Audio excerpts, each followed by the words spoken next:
It was a late autumn night and I was home alone, the rain pouring relentlessly outside. The house was quiet, with only the ticking of the clock on the wall, reminding me of time passing.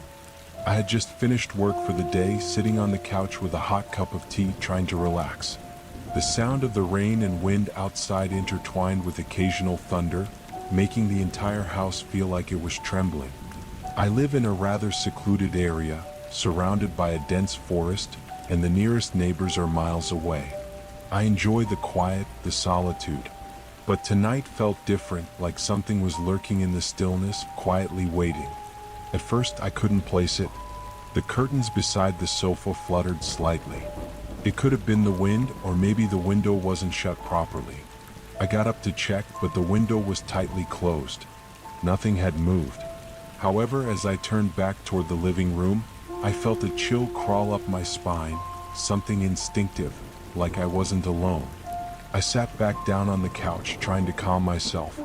I attempted to distract myself by scrolling through my phone, checking the news. But just as I did, there was a knock at the door. It was soft, yet sharp enough to stand out, like it was hitting my very heart. I froze. My pulse quickened. At this hour, in this weather, no one should be at my door.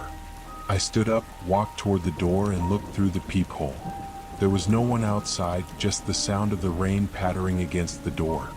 Maybe I had imagined it, or maybe the wind had moved something. But when I opened the door, a sense of unease gripped me like never before. There was no one outside, but on the ground, a trail of wet footprints led into the hallway. The prints were heavy, leaving deep impressions with each step. I wanted to shut the door, but something held me there, an inexplicable urge to move forward. I followed the prints deeper into the living room. The trail stretched across the floor and into the kitchen. I hesitated at the kitchen entrance, my heartbeat thudding in my ears. The lights in the kitchen flickered a few times, then went out completely. Darkness swallowed the room. As I was about to retreat, an icy hand suddenly rested on my shoulder. I spun around, my eyes struggling to adjust to the darkness. A figure stood there, tall and thin, wearing a tattered raincoat. His face was expressionless, his eyes empty. "Who are you?" I whispered, my voice trembling. He didn't answer. He just stood there, staring at me. I could feel an odd weight in the air, as if the very atmosphere was pressing down on me. I quickly turned, bolting for the front door. But when I opened it, the world outside was pitch black, and the sound of rain had stopped altogether. It felt as if the entire world had been swallowed up. The figure was still behind me. He made no sound, no movement. He was simply there. I slammed the door shut and locked it, stumbling backward into the bedroom. My heart raced, my hands slick with sweat. I grabbed my phone, ready to call the police, but the signal cut out. The sense of isolation grew unbearable, the terror suffocating. I stared out the window, and that's when I saw him again. He was standing right outside, staring at me. The rain had resumed, but he remained motionless, like a ghost in the shadows. I quickly pulled the curtain back, but he was gone. I stood there, frozen, my body numb with fear. I closed my eyes, trying to force myself to calm down. My heart was pounding, as if every beat was driving me closer to the edge. I knew I couldn't stay here any longer. I grabbed my bag and ran to the garage, jumping into my car. The rain was pouring heavily now, the road ahead a blur. I didn't dare stop. I just drove faster and faster until I finally saw the lights of the city in the distance. I glanced behind me at the forest, but there was no sign of the figure anymore. The police arrived after I called, and they searched the area around my house. But they found nothing, no one, just those wet footprints leading into the house, and then nothing. They had vanished. The officers suggested it might have been a hallucination, that I had gotten spooked. But I knew what I had seen wasn't a trick of the mind. That man didn't belong to this world. To this day, I can't bring myself to return to that place. Whenever it rains, his hollow eyes haunt my thoughts, as if he's never really gone, and I will never escape his gaze.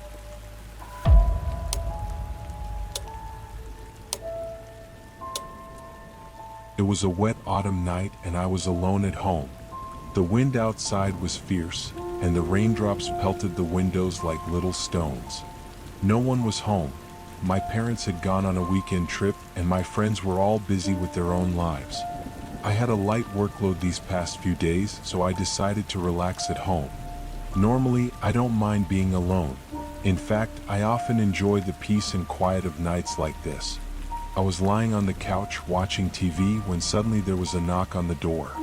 Knock, knock, knock. The sound was urgent, almost frantic. My heart skipped a beat, and at first I thought I'd imagined it. We lived in a suburban area far from the nearest neighbor, and I rarely had visitors. I walked to the door and looked through the peephole, but I saw nothing. The outside was pitch black, with only the rain hitting the ground, making a muffled sound. Maybe the wind had blown something against the door, I thought, and I turned to go back to the couch. Just as I was heading back, the knock came again. This time louder, more insistent, as if someone was desperately waiting on the other side. My heart raced. I hesitated for a moment, deciding to peek through the window to see who it was. Through the gap in the curtains, I saw a man standing by the door. He was wearing a dark raincoat, and his hat was pulled low, nearly covering his face. He stood perfectly still, not moving, just waiting. A chill ran down my spine, and I felt a wave of unease. I'd never seen this man before. How did he know I was home? Why wasn't he speaking, just standing there? I stood there watching him for a while, but he didn't budge. He just remained still, like he was lost in some kind of trance. A strange thought crossed my mind. Was he just seeking shelter from the rain? Or was something more sinister going on? My anxiety started to rise, and I couldn't shake the feeling that something was very wrong. I told myself to stay calm. I decided to ignore him, thinking he was probably harmless. But then, suddenly, I saw him slowly raise his head and look directly at the window. In that moment, my heart nearly leapt out of my chest. His eyes were hollow, devoid of pupils, dark and deep in a way that made my skin crawl. I froze. I couldn't breathe. I couldn't move. It felt as if some invisible force had paralyzed me. I stumbled backward from the window, my mind racing as I tried to figure out what to do. Just then, I heard a low, eerie laugh coming from outside. Ah! The sound was faint but filled with an unsettling energy. I rushed to grab my phone to call the police, but just as I unlocked the screen, the power went out. The lights flickered and then died. The house was plunged into darkness, and then there was a faint sound from the door. It was as if someone was gently tapping on the door panel with their fingers. I felt my pulse pounding in my ears, my mind reeling. I rushed into the kitchen and grabbed a knife. I was trembling, my thoughts a chaotic blur. Should I just hide? Should I confront whoever it was? I crept back to the door, silently unlocking the latch. I peeked through a small crack. There was no one outside. The yard was empty, silent except for the rain hitting the ground. I nearly couldn't believe my eyes. The man was gone. Just as I began to relax, I heard it again, a soft shuffle, like footsteps moving behind me. I spun around, but there was no one in the living room. The space was completely empty except for the dim light reflecting off the floor. Just then, I heard that familiar low laugh again, this time even closer. It felt like it was coming from right behind me. I turned and ran toward the back door, throwing it open and sprinting outside, barely able to see through the rain. My heart was racing and I didn't dare look back. I could only focus on escaping. Eventually, I made it to the edge of a nearby forest, panting and stumbling. Far in the distance, I saw lights. I ran toward them and found help. The details of calling the police are a bit blurry. When the officers arrived at my house, everything seemed normal.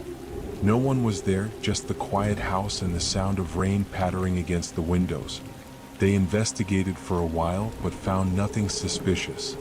The only strange thing was that there were fresh footprints outside the back door, wet, curving prints that didn't belong to me, leading off into the rain and disappearing into the darkness. I looked back, and the footprints seemed to vanish into a corner of the yard as if something, or someone, was hiding in the shadows, waiting, never to be fully understood. The mystery of that night lingers. Even now, I can't help but wonder what happened.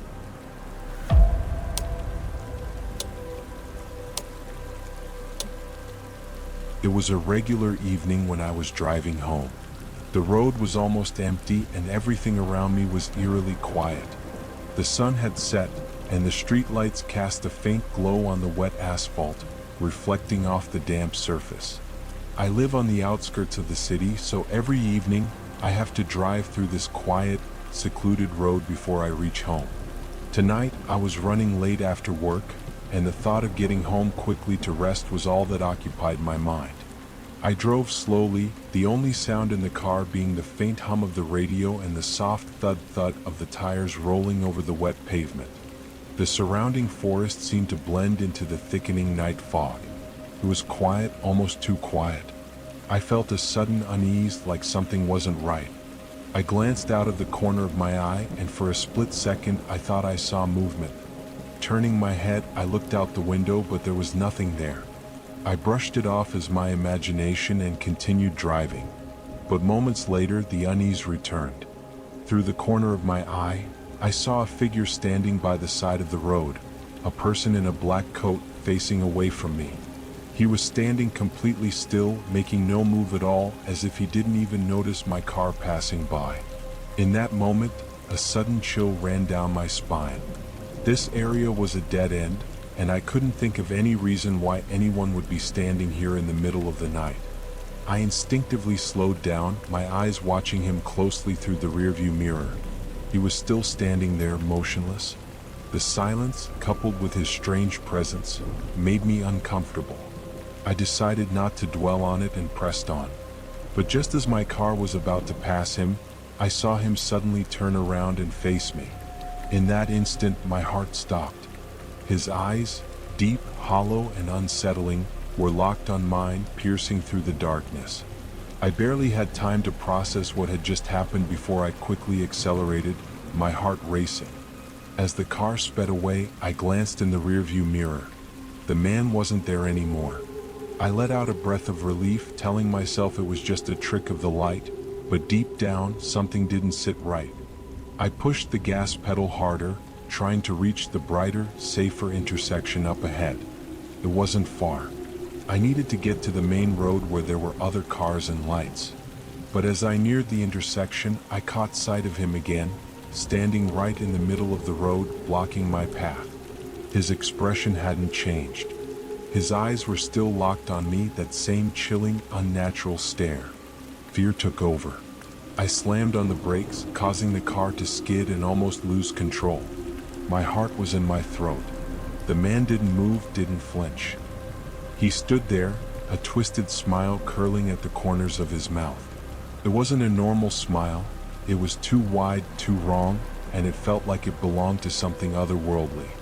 Without thinking, I swerved the car around him and sped through the intersection, my heart pounding in my chest. The headlights of the car illuminated the road ahead, and I drove as fast as I could, my mind clouded with terror. I didn't dare look back. I finally reached a gas station on the edge of the city, my hands trembling on the steering wheel. I parked the car, still gasping for breath. I looked around, but there was nothing out of the ordinary. The road was calm, and the gas station lights flickered softly in the distance. My phone rang, pulling me from my thoughts. It was my mom. "Are you home yet?" "It's getting late," she asked, her voice calm and casual. I was silent for a moment, still shaken by what I had just experienced. I looked around the empty road, my pulse still racing. There was no sign of the man, nothing at all. I quickly hung up, trying to steady my breath. I told myself it was over. It had to be. But then, as I started the car again, I glanced at the rearview mirror one last time. And there it was, his shadow. He was back, standing just behind my car, his hollow eyes staring directly at me.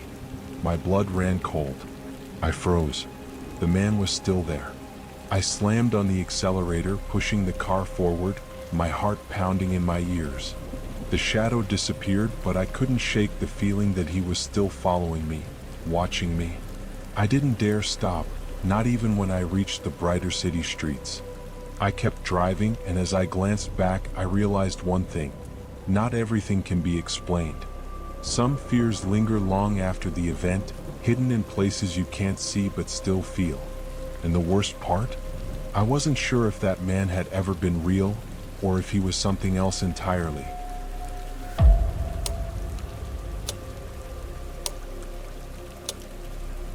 It was 3 years ago on an autumn night when I drove alone from New York City to a small cabin in the Adirondack Mountains.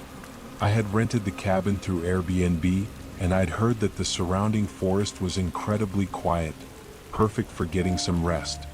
I was eager to escape the chaos of the city and spend a few days alone. The drive was long and desolate, with nothing but the occasional distant lights flashing past my window. The rain was pouring down heavily, and the windshield wipers could barely keep up with the downpour. The road ahead seemed blurry and indistinct. I turned on my headlights, just able to make out the shape of the road. About 2 hours later, I turned onto a narrower path. The trees around me grew taller and denser, and under the dim headlights, their shadows looked unsettling. At the end of the winding path, I finally arrived at the cabin. It was surrounded by thick trees, and though the rain was heavy, the cabin had a faint glow from within. As I parked my car and was about to grab my luggage, I noticed something, or rather, someone, standing ahead just outside the cabin. I froze. A figure stood in the rain, wearing a black coat. His hair was wet and hung down his shoulders, and he seemed indifferent to the downpour. He stood there, staring at me with his eyes mostly hidden behind his hair, his face indistinct. A strange unease washed over me, but I rationalized it as just a local resident, perhaps taking refuge from the rain. After a brief pause, I walked toward him, intending to greet him. "Hey, are you staying here too?" I called out. He didn't answer. Instead, he continued standing still, showing no signs of wanting to speak. The way he looked at me, his eyes partially obscured, made me uncomfortable. I hesitated for a moment, but then he suddenly turned and slowly walked into the trees, disappearing into the darkness. I stood there, my heart racing, feeling a strange, unexplained tension in the air. But I decided not to overthink it. He was probably just a quiet person and nothing to be afraid of. Shaking off my discomfort, I grabbed my bags and entered the cabin. The interior was dim and musty, lit only by the faint light of a few small lamps and the dying embers of a fireplace. The place felt old, as though time had barely touched it. Aside from some worn furniture, there was nothing particularly unusual. Everything seemed normal, but a sense of unease lingered. I decided to turn in early, took off my coat, and lay down in bed, staring out the window at the heavy rain. Suddenly I heard it. A strange sound, soft knocking at the door. It was more like the sound of wood scraping against wood. My heart skipped a beat. I stood up, approached the door, and hesitated for a moment. Should I answer it? I had no idea who could be knocking at this hour. I tried to shake off my fear, but the sound persisted. The knocks grew louder and more urgent. My anxiety spiked, and I cautiously crept back to the window, peering out through a small gap between the blinds. Nothing. The night outside was still, as though the rain had swallowed up all the noise. I stepped back from the window, my pulse racing. Something didn't feel right. I grabbed my phone, ready to call the police, when suddenly, without warning, the lights flickered and went out. The room plunged into pitch blackness. The cold air seemed to press down on me, making it hard to breathe. I quickly moved toward the window again, but the wind had picked up, and the rain slammed against the glass. That's when I heard it, a low, guttural laugh, a sound that sent shivers down my spine. It wasn't just a laugh, it was something worse. It felt like a whisper that had been twisted, low and menacing, coming from outside the cabin. I looked out the window. There, in the thick blackness of the trees, was the figure. He was standing there, staring at the cabin, his face still obscured by his wet hair. The rain poured down around him, but he didn't move. I felt my heart racing, and I didn't think. I grabbed my keys and rushed out the door, running toward the car as quickly as I could.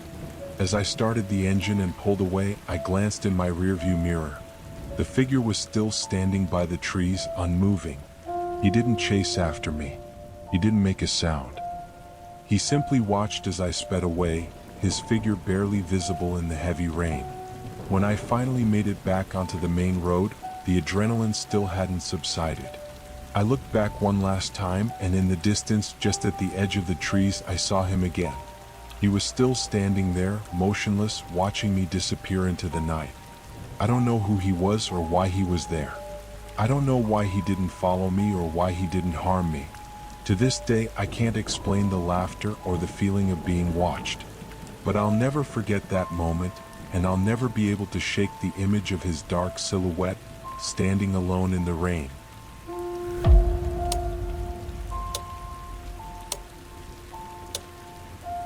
It was just last winter, a bitterly cold December evening, when I found myself driving through the middle of nowhere, heading back home after a long week of business meetings. The roads had been empty for hours, and the snowstorm had begun to pick up in intensity. Visibility was nearly zero, and I had missed the last exit for any kind of shelter or gas station miles back. My car's headlights cut through the thick, swirling snow, but it felt like the world was disappearing around me. I knew that there was a small motel ahead on the road, just a rundown spot that I'd stayed at once before during another snowstorm. I'd been praying to make it there before the storm grew worse, and when I finally saw the dim lights of the motel in the distance, I felt a wave of relief. It wasn't much, but it would be better than trying to drive through the snow any longer. I pulled into the parking lot, the snow crunching beneath my tires. The motel seemed abandoned. Its single light flickered above the office door, casting eerie shadows across the snow-covered pavement. The place had a strange, dilapidated charm to it, but right now it was the only option. I parked my car and made my way inside. The door creaked open, and I was hit with a heavy, musty smell, old wood and damp carpet. The lobby was dimly lit, and the air was thick with silence. There was an old woman behind the desk, her frail hands resting on the counter. She didn't seem surprised to see me and didn't say anything at first, just stared at me from behind her glasses. "Room for the night?" I asked, trying to sound casual.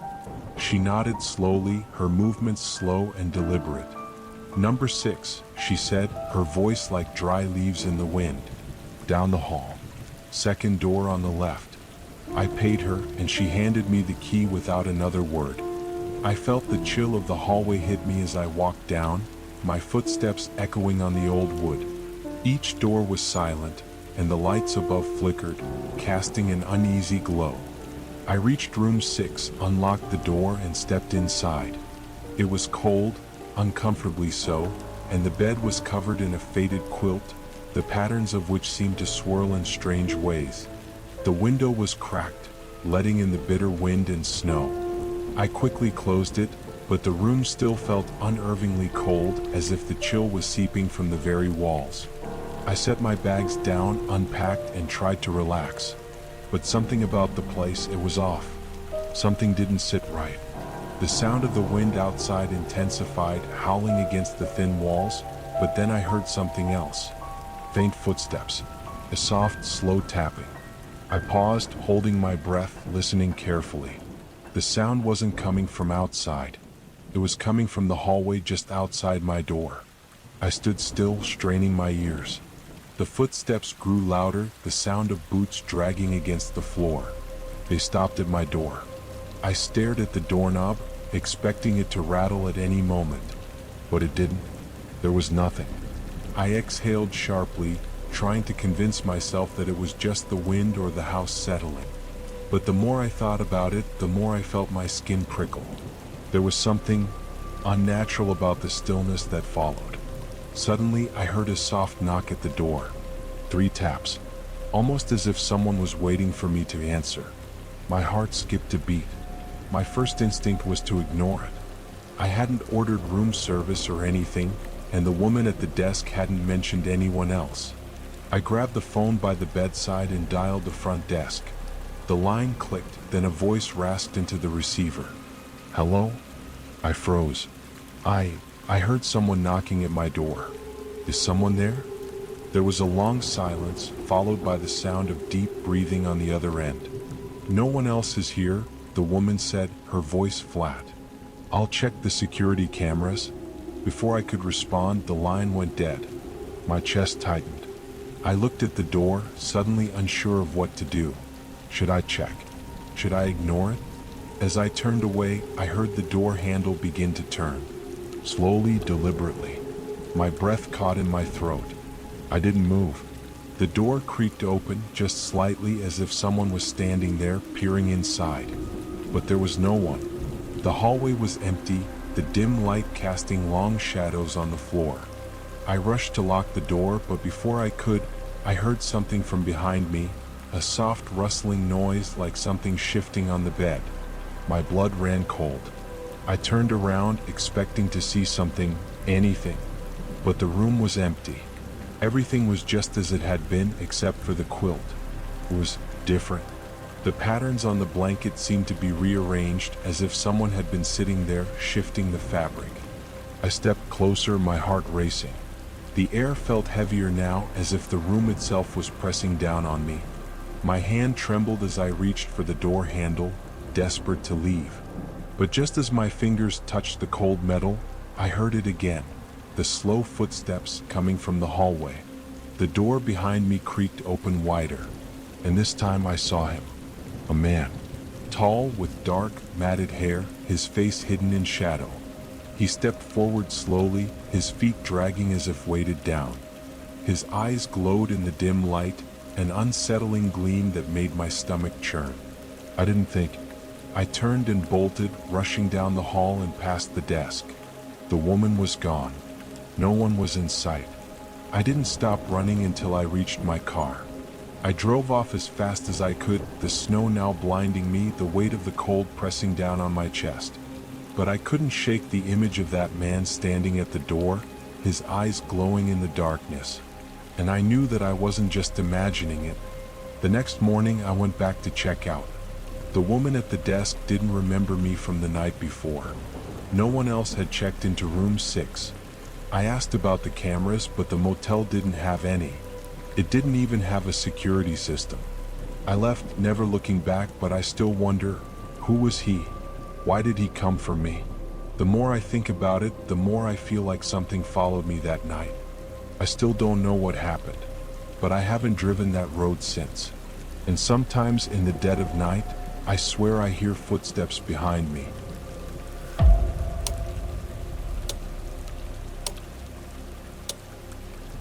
It was late August when I decided to take a weekend getaway to a remote cottage I found online. I had been working nonstop for months, and the idea of spending a couple of days alone in nature sounded like the perfect way to clear my head.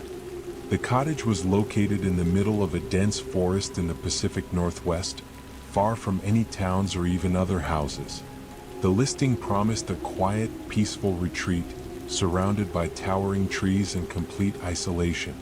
I arrived just after sunset, and the sky had turned a deep purple as the stars began to appear.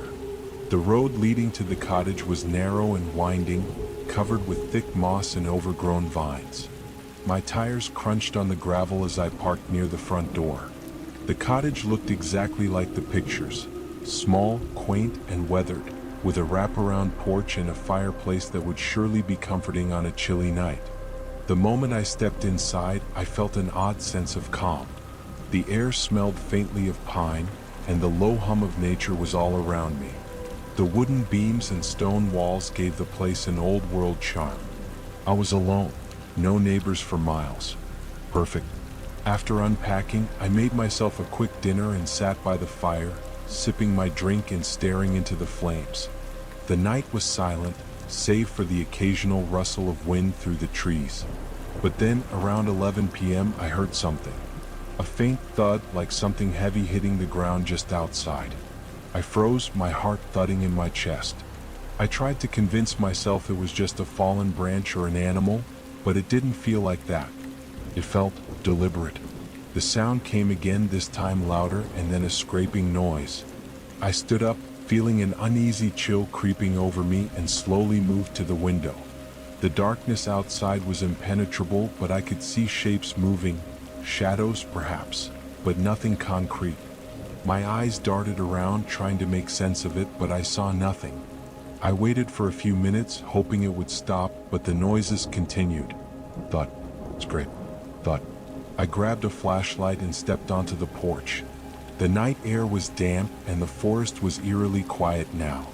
I scanned the area with a beam of light, trying to see if anything had disturbed the surroundings, but all I could see were trees and thick underbrush.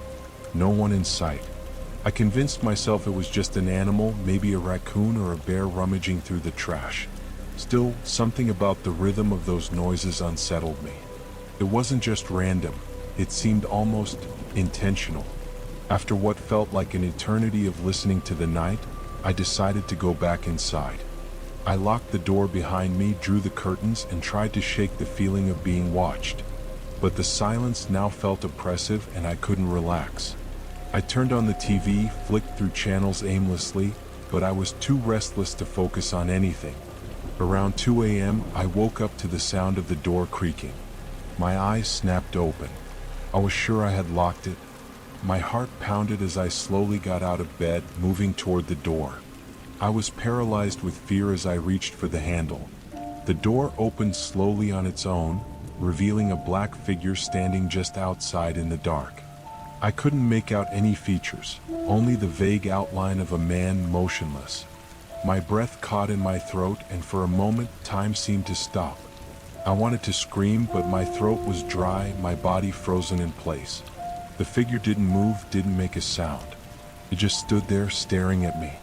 But I could feel something wrong, something beyond normal fear.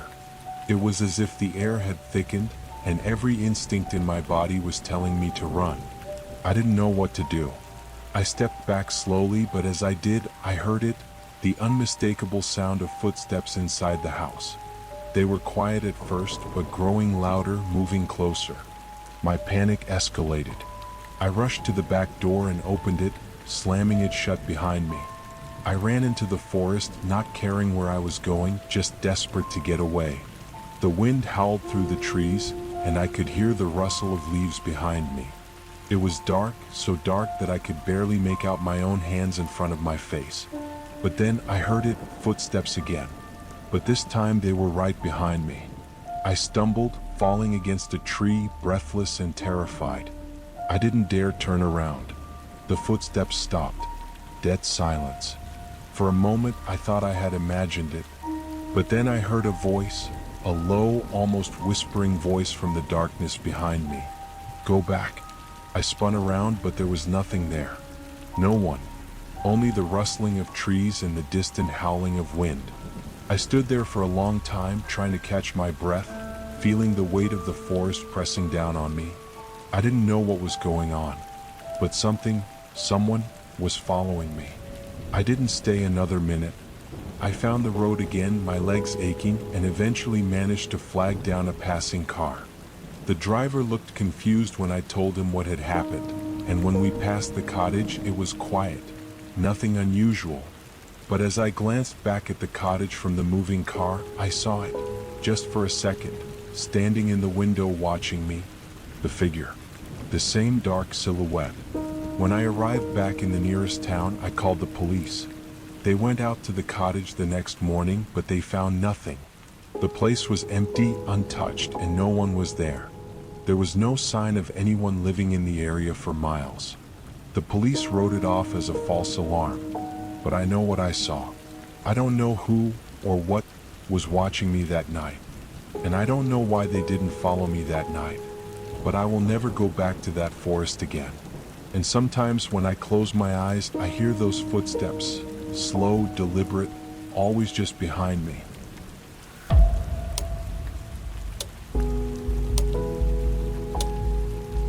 It was a Friday night, and I was alone in my apartment. My roommate had gone away for the weekend to visit her family, and I was looking forward to a quiet night of binge-watching TV and ordering takeout. I had just moved into this place a few months ago, so I was still getting used to it. The apartment was old, but it had character, creaky floors, drafty windows, and a strange smell that never seemed to go away no matter how many candles I lit. But it was cozy enough, and I was used to being alone. Around 9 p.m., I was curled up on the couch, scrolling through Netflix when I heard the knock. It was light, almost delicate, like someone was testing whether the door would open. At first, I thought maybe it was my neighbor, the old woman who lived next door, who sometimes stopped by to borrow sugar or talk about her garden. But I didn't hear any footsteps in the hallway afterward, and I hadn't seen her all day. I hesitated, unsure whether to answer. The knock came again, this time a little more insistent, but still soft. A chill ran down my spine, and I felt my heartbeat pick up speed. My first thought was that it was probably some kind of mistake. Maybe someone at the wrong door. But then why hadn't they left? Why wasn't there any sound of retreating footsteps? Reluctantly, I stood up and walked to the door. I peered through the peephole but saw nothing, just darkness. My apartment building had dim lighting in the hallways, and the shadows created by the flickering overhead bulbs made it hard to see anything clearly. I felt a sudden urge to open the door and confront whoever it was, but my hand hovered over the handle. Something about the silence outside made me uneasy. "Who's there?" I called out, my voice shaky. No answer. I was about to turn away when I heard the knock again, but this time it was different. The sound was no longer coming from the door. Now it was coming from the window behind me. I whipped around, my pulse racing. The blinds were half open, and I could see the reflection of the dimly lit room in the glass, but no one was standing there. I felt a growing sense of dread, the air growing thick with something I couldn't quite explain. I walked cautiously over to the window and peeked through the blinds, half expecting to see someone standing there, staring back at me. But there was nothing. The street outside was empty, illuminated only by the distant glow of streetlights. The only movement was the occasional flicker of a car passing by. Still, the feeling that I wasn't alone refused to leave. I turned away, my mind racing. It had to be a prank, right? But who would go to such lengths? And why hadn't they left? I felt the hairs on the back of my neck stand up. Then, just as I was about to lock the window, the phone rang. I jumped, startled by the sudden noise. It was an unknown number. I hesitated, but then I picked it up. "Hello?" I said, trying to keep my voice steady. There was no response at first, just a deep, unsettling silence. I could hear faint breathing on the other end of the line, slow and deliberate, like someone was taking their time, savoring the moment. "Who is this?" I demanded, my heart pounding in my chest. The breathing continued, and then finally a voice whispered, so low that I almost couldn't hear it, "Look outside." I froze. The blood drained from my face. My stomach lurched. Who the hell was this? I couldn't think straight, couldn't process the words fast enough. The voice sounded familiar, but I couldn't place it. It was as if I had heard it before, somewhere in the back of my mind.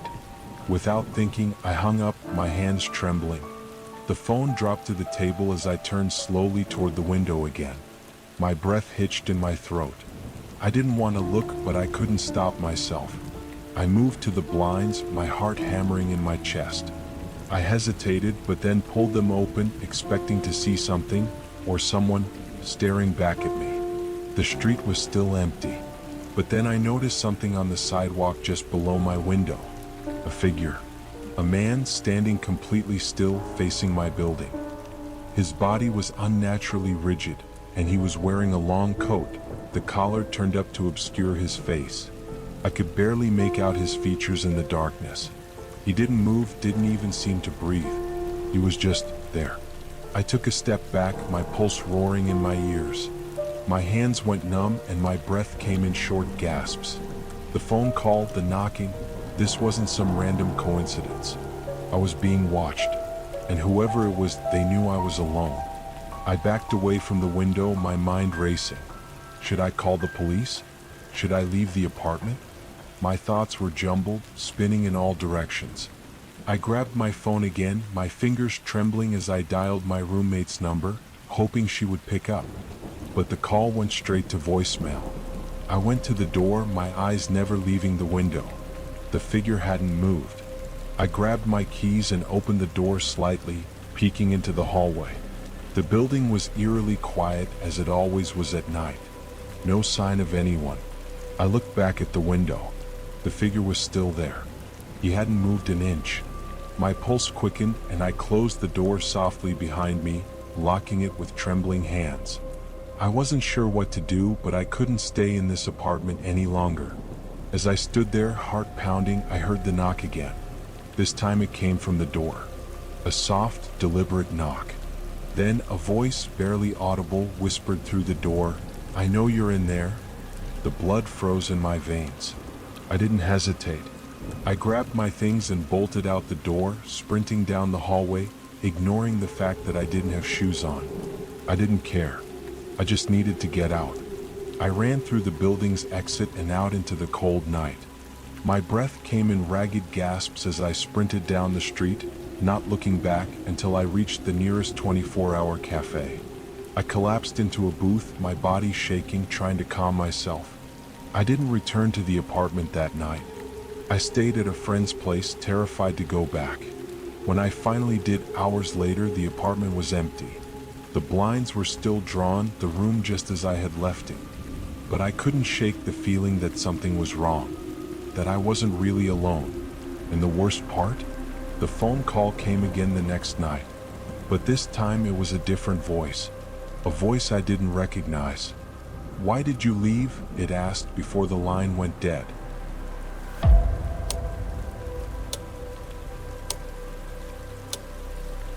It was one of those evenings that seemed perfectly ordinary at first, the kind where the world outside feels like it's just waiting for something to go wrong. I had rented a small cabin for the weekend, hoping to escape the noise of the city and spend some time alone. The cabin was nestled in the woods, near a lake, about an hour away from the nearest town. My only neighbors were the occasional hikers or fishermen, but they were rare at this time of year. When I arrived, the air was cool and crisp, and the sky was overcast, thick with clouds that hinted at rain. I found the cabin exactly where the GPS said it would be, a little wooden structure with a wraparound porch, nestled deep within the trees. The cabin had an old charm to it, rustic and quaint, but functional.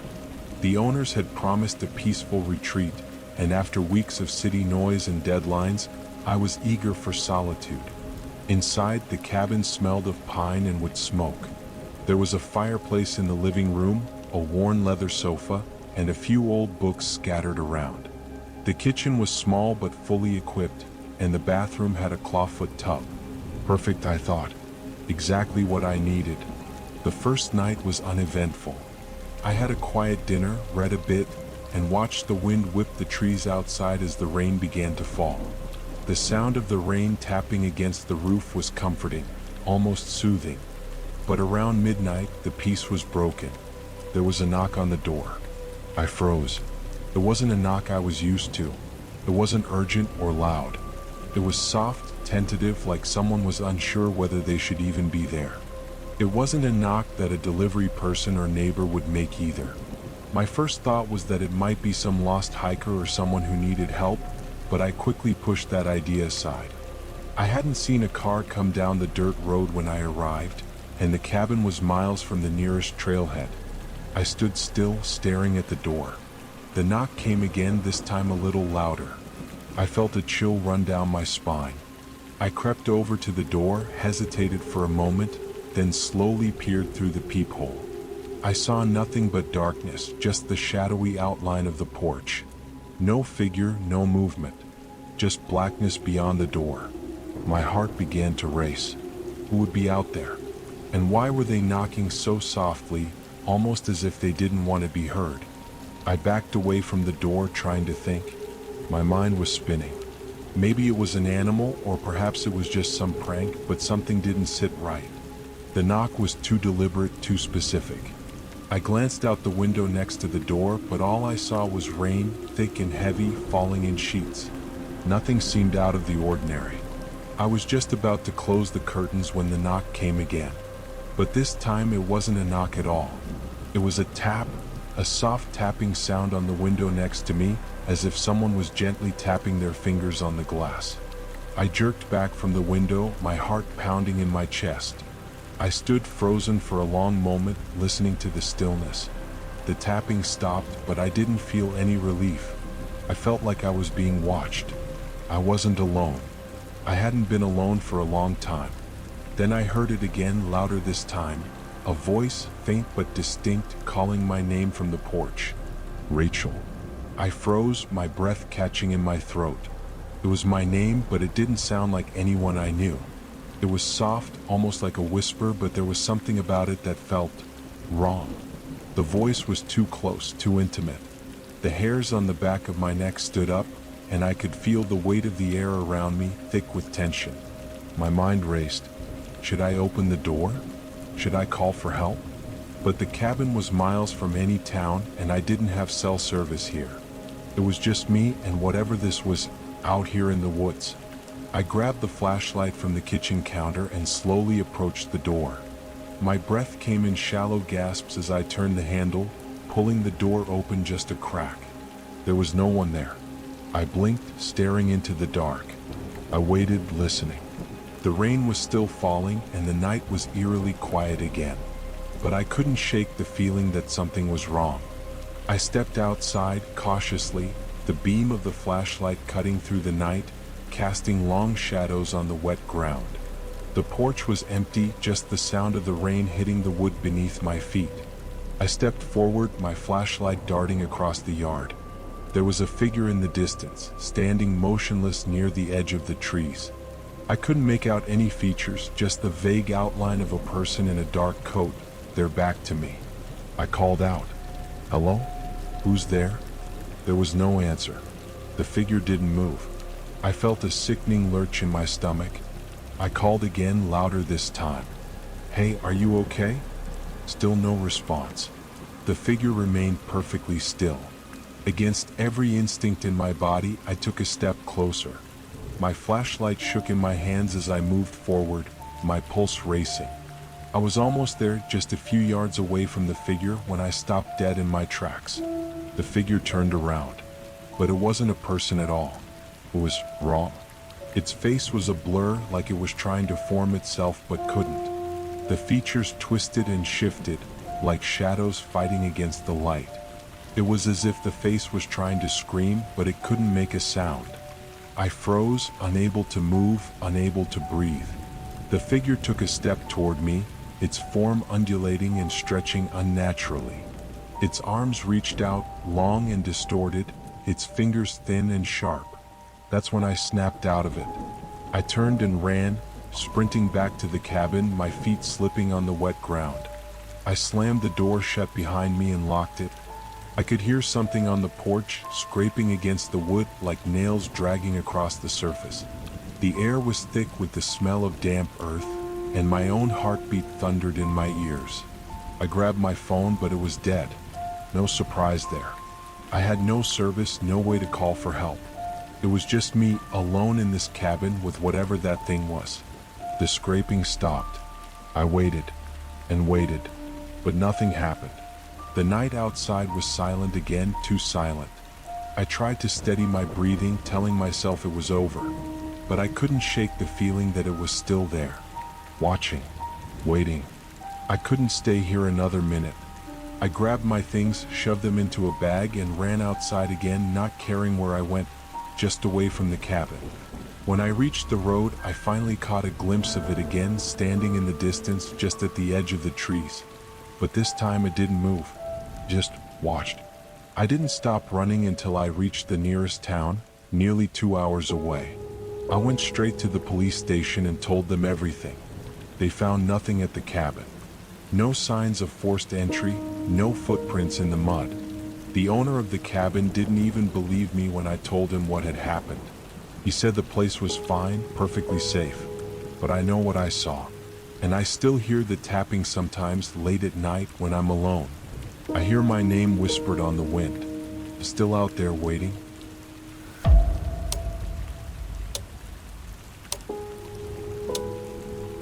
It was supposed to be a quiet weekend. A few days away from the chaos of work, to clear my head. So when I found an isolated house on a small farm outside of town, I thought it was perfect. The listing was minimal, just a picture of the house on a hill surrounded by acres of forest. The only warning was a small note at the bottom.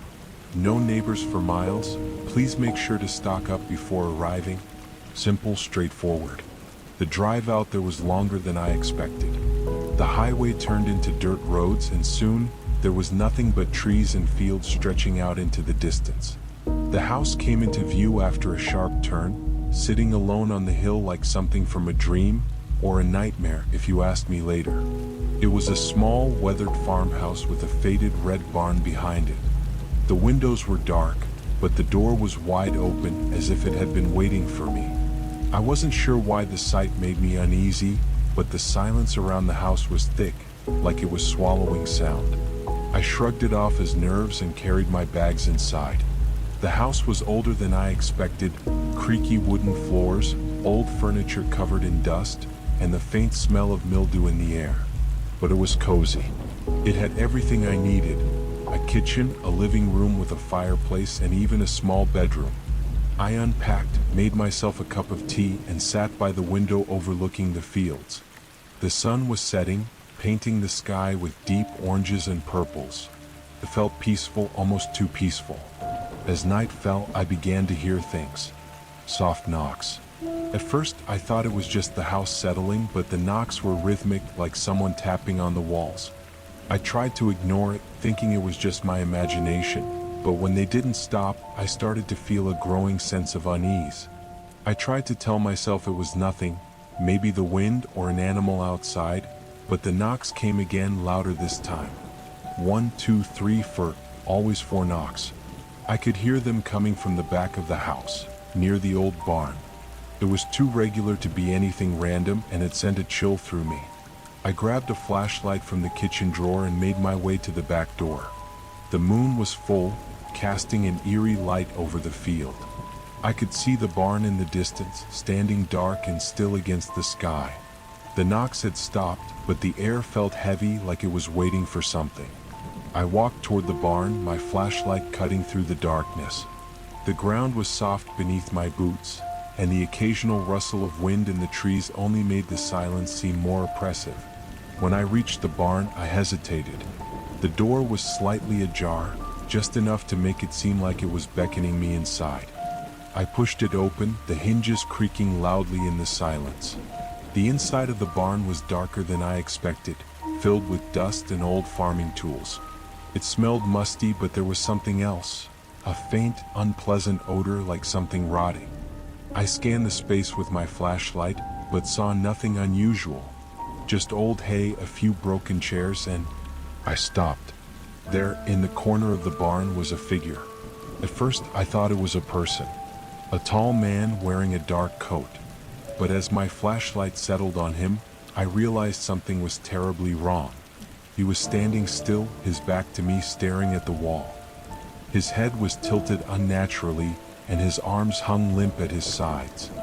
His fingers were bent at odd angles, like he had been standing there for a long time, unmoving. I felt a wave of nausea hit me. My instinct told me to run, but I couldn't move. I stood frozen, my breath shallow. What was he doing out here? How long had he been standing there? Hello? I called, my voice cracking. Are you all right? No response.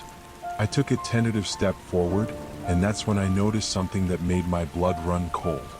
There was something on the ground beneath him, something dark and sticky pooling around his feet. I didn't want to look too closely, but I couldn't help myself. There were bits of something scattered in the mess. Flesh? Hair? I wasn't sure, but it didn't make sense. Suddenly the figure turned. I jumped back in terror. His face was hollow, as though it had been scraped away. There were no eyes, just empty, smooth skin stretched tight over the bone. His mouth hung open, but no sound came out. The darkness inside his face was deeper than the night itself. I stumbled backward, my mind racing. This couldn't be real. It wasn't real. But then the figure took a step forward. Then another. It was moving. Slowly but surely it was moving toward me. I screamed and turned to run, but before I could make it to the door, I heard a voice. It was faint at first, just a whisper, but then it grew clearer. Don't leave." The voice was low like a growl, and it made my skin crawl. I glanced back just for a second, and the figure was gone. Vanished. It was like he had never been there. I bolted out of the barn, my heart hammering in my chest. I didn't look back as I ran into the house, locking the door behind me. My breath came in gasps, my hands shaking as I tried to calm myself. I told myself it was just a trick of the mind, some hallucination. I'd been alone too long, that's all. But then I heard it again. The knocks. 4 of them. They came from inside the house, echoing from the walls, louder and louder, until it felt like they were coming from right next to me. I turned to the door, the hairs on my neck standing up. The barn door was wide open, and I could see the figure standing in the doorway. It was watching me. I didn't think, I just ran. I grabbed my things and bolted out of the house. I didn't stop to look back, didn't care where I was going. I just ran until I found the road, my feet aching, my lungs burning.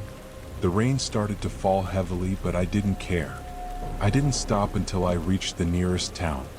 The police came, but by the time they arrived, the house was empty. No one had been there. The barn was locked, untouched. They said there was no sign of anyone, no evidence of anything out of the ordinary. They gave me a look like I was crazy, but I knew what I saw. I haven't gone back to that place since. But every now and then, when I'm alone at night, I hear the knocks. 4 soft taps coming from somewhere I can't see. They don't stop, and I'm not sure they ever will.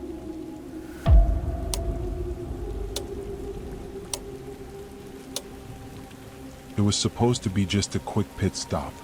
The kind of place you barely even notice, the kind of town that fades from your memory the moment you drive out of it. I was on a road trip, alone, heading down a long stretch of highway with no particular destination in mind.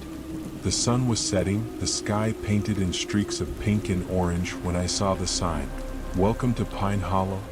It seemed small, nothing more than a gas station and a diner at the edge of the road. I had been driving for hours and my gas gauge was near empty. The gas station was the only one I'd seen in miles. Figuring I could grab a quick snack while I refueled, I pulled in. The station was eerily quiet, almost too quiet. The air had that stagnant, summer heat, and the buzzing of the neon lights overhead felt too loud in the silence. I could see the attendant through the small window of the booth, a man with a wide, unblinking stare. His face was pale, his lips thin and cracked, and his hair was white, even though he couldn't have been older than 50. He looked off, but I didn't pay much attention. People had their quirks. I pumped my gas, the only sound the soft click of the nozzle. As I stood there, I noticed a car parked at the far end of the lot, a black sedan with tinted windows. The car was old, maybe 10 years or more. What struck me was that there was no one in it. No sign of anyone waiting inside, just stillness. I finished fueling and headed toward the diner. The neon sign above it flickered sporadically, and the dim light inside cast long shadows across the worn floor. The bell above the door chimed as I entered, the sound hollow in the empty room. The waitress was an older woman, her face lined with years of hard work, but there was something oddly vacant about her smile. She was setting a cup of coffee down on a table as I walked in. "Evening, Han," she said, her voice almost sing-songy. "What can I get ya?" I sat down at the counter, my hands still shaky from the drive. I ordered a coffee, not particularly hungry, but something about the place made me want to fill the silence. The waitress walked to the back and I was left alone with the low hum of a fridge and the sound of my own breathing. The diner was small, only a few tables and booths, but no one else was there. It felt like I was the only person in town. I took out my phone to check the map, just to see where the next town was. But when I unlocked it, the screen went black. I tried again, but the phone wouldn't turn on. I thought it was just a battery issue, so I plugged it in, but even then it refused to charge. It was as if the phone was completely dead. I put it away, irritated, and looked around. That's when I saw the man. He was standing outside, just outside the window, staring directly at me. I froze. He was tall, thin, wearing a dark coat, even though the weather didn't call for it. His face was obscured by shadows, but I could feel his eyes on me.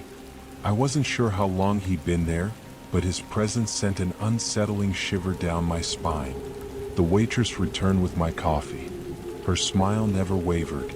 "You know him?" I asked, trying to sound casual.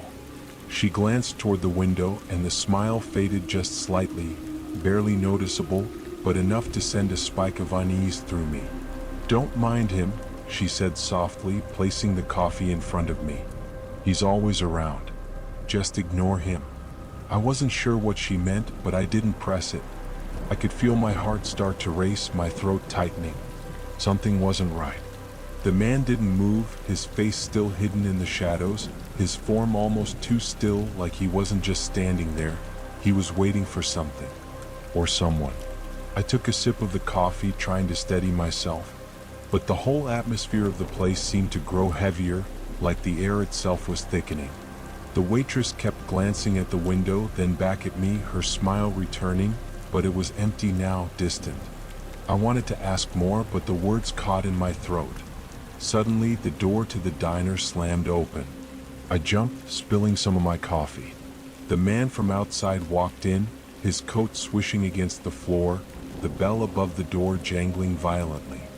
He was much closer now, and his face, it was unnerving.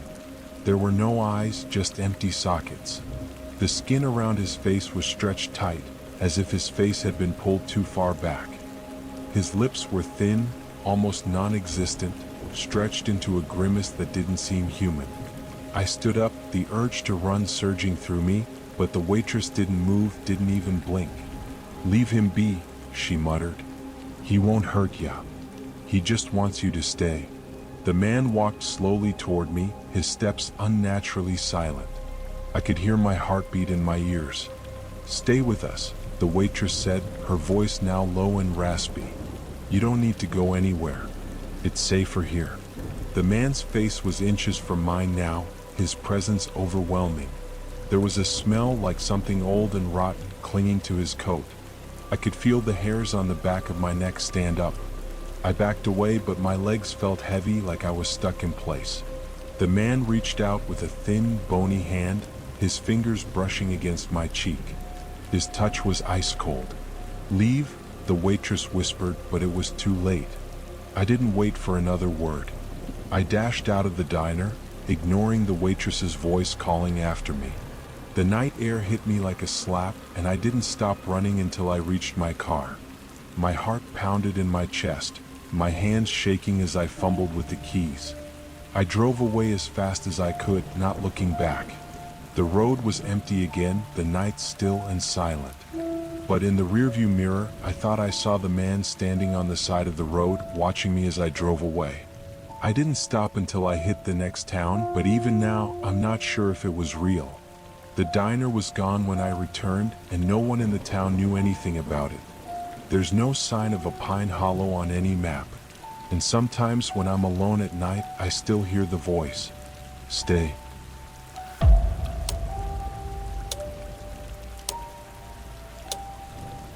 It wasn't supposed to be anything out of the ordinary. I had just started my new job, working as a night shift security guard for a small tech company located in an industrial park on the outskirts of town. The building was large, a nondescript concrete structure with minimal windows, lit only by the occasional streetlight and the dim glow of the security cameras. It felt isolated. The hours passed slowly, the only sounds being the hum of the fluorescent lights overhead and the distant drone of traffic outside. I didn't mind the silence. It gave me time to think, to catch up on personal things, to unwind after the chaos of the day. The only real task was walking the building every hour, making sure everything was locked up tight. Around 2 a.m., I was doing my usual rounds. The hallways were empty, the only movement coming from my own footsteps echoing off the sterile walls. The building was mostly deserted at this hour, with only a few workers left behind in the research department on the third floor. I had always found it eerie, how quiet the place was. As I passed by the storage room on the second floor, I noticed something strange. The door, which should have been locked, was ajar. It didn't make sense. I was sure I had locked it earlier. I paused in front of it, trying to shake off the unsettling feeling creeping up my spine. The light inside was flickering intermittently, casting sharp shadows against the concrete walls. I took a step closer. It was then I heard it. A soft shuffling sound like something dragging across the floor. I froze. At first, I thought it was a rat or maybe a stray animal that had found its way in. But then the sound got louder, closer, and I realized it wasn't something small. It was footsteps. Someone or something was inside. I pushed the door open, trying to keep my breath steady. The storage room was pitch black, the only light coming from the flickering bulb above. The air felt thick, stale, like it hadn't been disturbed in years. I called out, my voice weak in the quiet. "Hello? Is someone there?" Nothing. The shuffling stopped and I felt my stomach twist. I couldn't see anything, but I could feel something was wrong. Something was watching me. My eyes darted around, scanning the shelves filled with old boxes and equipment, when my gaze caught something strange. There, in the far corner, was a figure. At first, I thought it was a person hunched over, their back to me. But as I squinted, I realized the shape was wrong. It was too still. The way it was positioned, it didn't make any sense. My heart began to pound in my chest, and I instinctively stepped back, but the door behind me slammed shut with a deafening crash. The noise startled me so much that I nearly stumbled. I whirled around, my pulse racing. There was no one behind me. The hallway outside was empty, just the dim lights and shadows of the building. But when I turned back toward the storage room, I saw that the figure was now facing me. Its face was obscured, but the silhouette, something about the shape of it made my skin crawl. I should have run. I should have left, gone straight to the security office and locked the doors, called the police. But my legs wouldn't move. I couldn't take my eyes off of it. Then the figure slowly straightened. It seemed to grow taller, stretching up unnaturally, its arms hanging loosely at its sides. It was like a mannequin, rigid, impossible. I could see the faint outline of its face now, though I couldn't quite make out the features. There was something wrong with it. The eyes were too dark, the mouth too wide, stretched into an unnerving, impossibly thin smile. That's when I heard the whisper. It wasn't loud, but it was clear. Like someone was right next to my ear, breathing, the words heavy with static. "Don't leave." My stomach turned, and every instinct in my body screamed for me to run. But my feet felt frozen to the ground, like I was caught in a nightmare, trapped and unable to move. The figure took a step forward. Just one step. And the moment it did, I could hear the unmistakable sound of nails scraping across the concrete floor. Slowly, deliberately. I snapped out of it. I couldn't stay there any longer. I spun around and ran down the hall, not looking back. The echo of my footsteps seemed to follow me, but when I reached the stairwell, I saw something that made my blood run cold. The figure was standing at the top of the stairs, just watching me. Its mouth stretched wider now, too wide, as if it was grinning. I could hear the same whisper again, but it was louder this time. "Stay with me." I ran down the stairwell, bursting into the security office and locking the door behind me. My hands were shaking uncontrollably as I tried to call the police, but my phone wouldn't work. The screen was black, even though the battery was full. I stayed in that office watching the cameras, too terrified to move. For the next hour, I could hear faint footsteps pacing outside the door, but when I checked the monitors, the hallways were empty. The figure, if it was even real, was gone. When my shift finally ended, I left the building without a second thought. I never went back to that job. I called HR the next day and resigned over the phone, explaining nothing. But every now and then, when I'm walking down a hallway late at night, I feel that same heavy presence behind me. I hear the whisper, faint like a memory I can't shake. "Stay with me."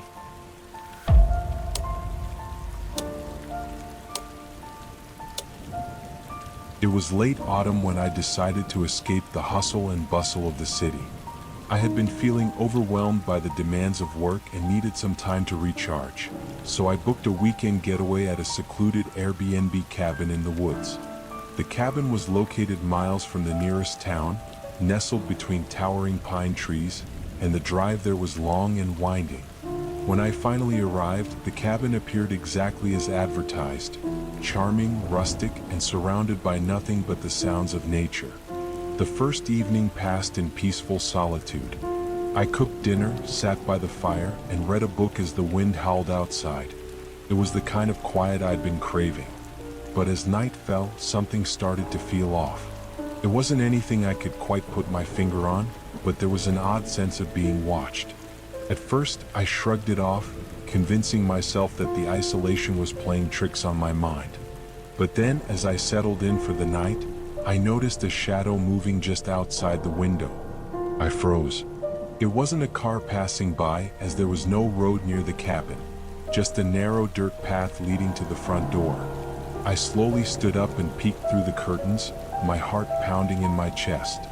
The figure was tall, wearing dark clothes, but it was hard to make out any details. The strange thing was that it didn't move. It simply stood there, still as a statue. I told myself it was nothing, perhaps someone lost in the woods or an animal, though that didn't quite explain why the figure was standing so still. I locked the door, turned off the lights, and tried to sleep. But sleep didn't come easily. Every creak of the old cabin's wooden beams made me tense up, and I couldn't shake the feeling that someone was out there watching. Around 2 a.m., I woke up to a soft tapping on the window. My heart leapt into my throat, and I was immediately wide awake. The tapping was gentle but persistent, like someone lightly tapping their fingers against glass. I held my breath and waited for it to stop. When it didn't, I couldn't resist anymore. I quietly got out of bed and crept to the window. To my shock, the figure was still there, closer now, just a few feet from the glass. I couldn't see its face, but I could make out the silhouette of a person standing motionless, head tilted slightly as if studying the cabin.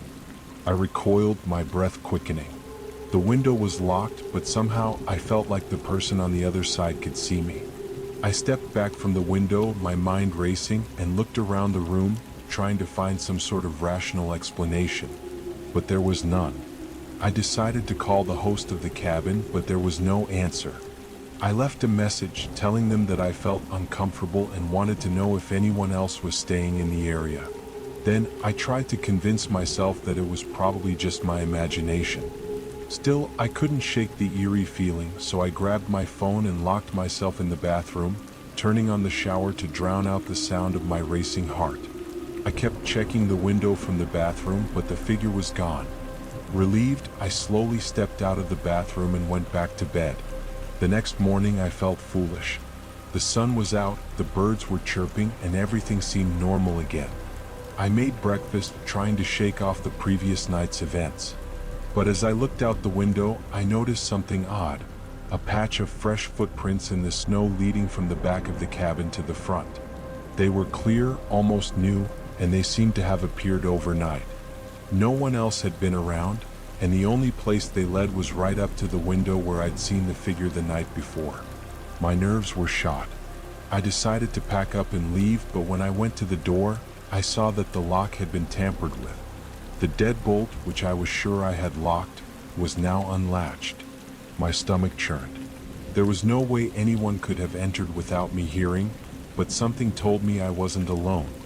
I hurriedly packed my things, locked the door, and started the car. As I was about to drive away, I noticed something strange in the rearview mirror. A figure was standing by the edge of the woods, watching me. It was the same silhouette I had seen last night, but this time, it was farther away, standing still like it had been waiting for me to leave. I couldn't get out of there fast enough.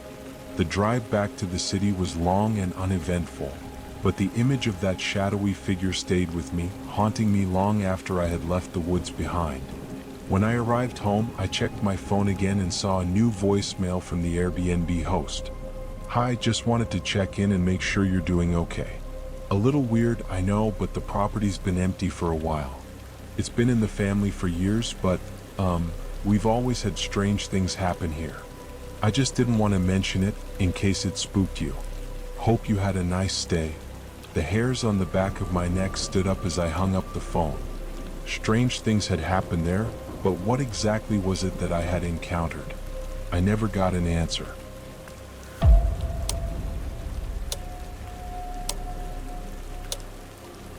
It was a rainy, overcast Friday when I set off for what was supposed to be a peaceful weekend retreat in a remote cabin deep in the woods.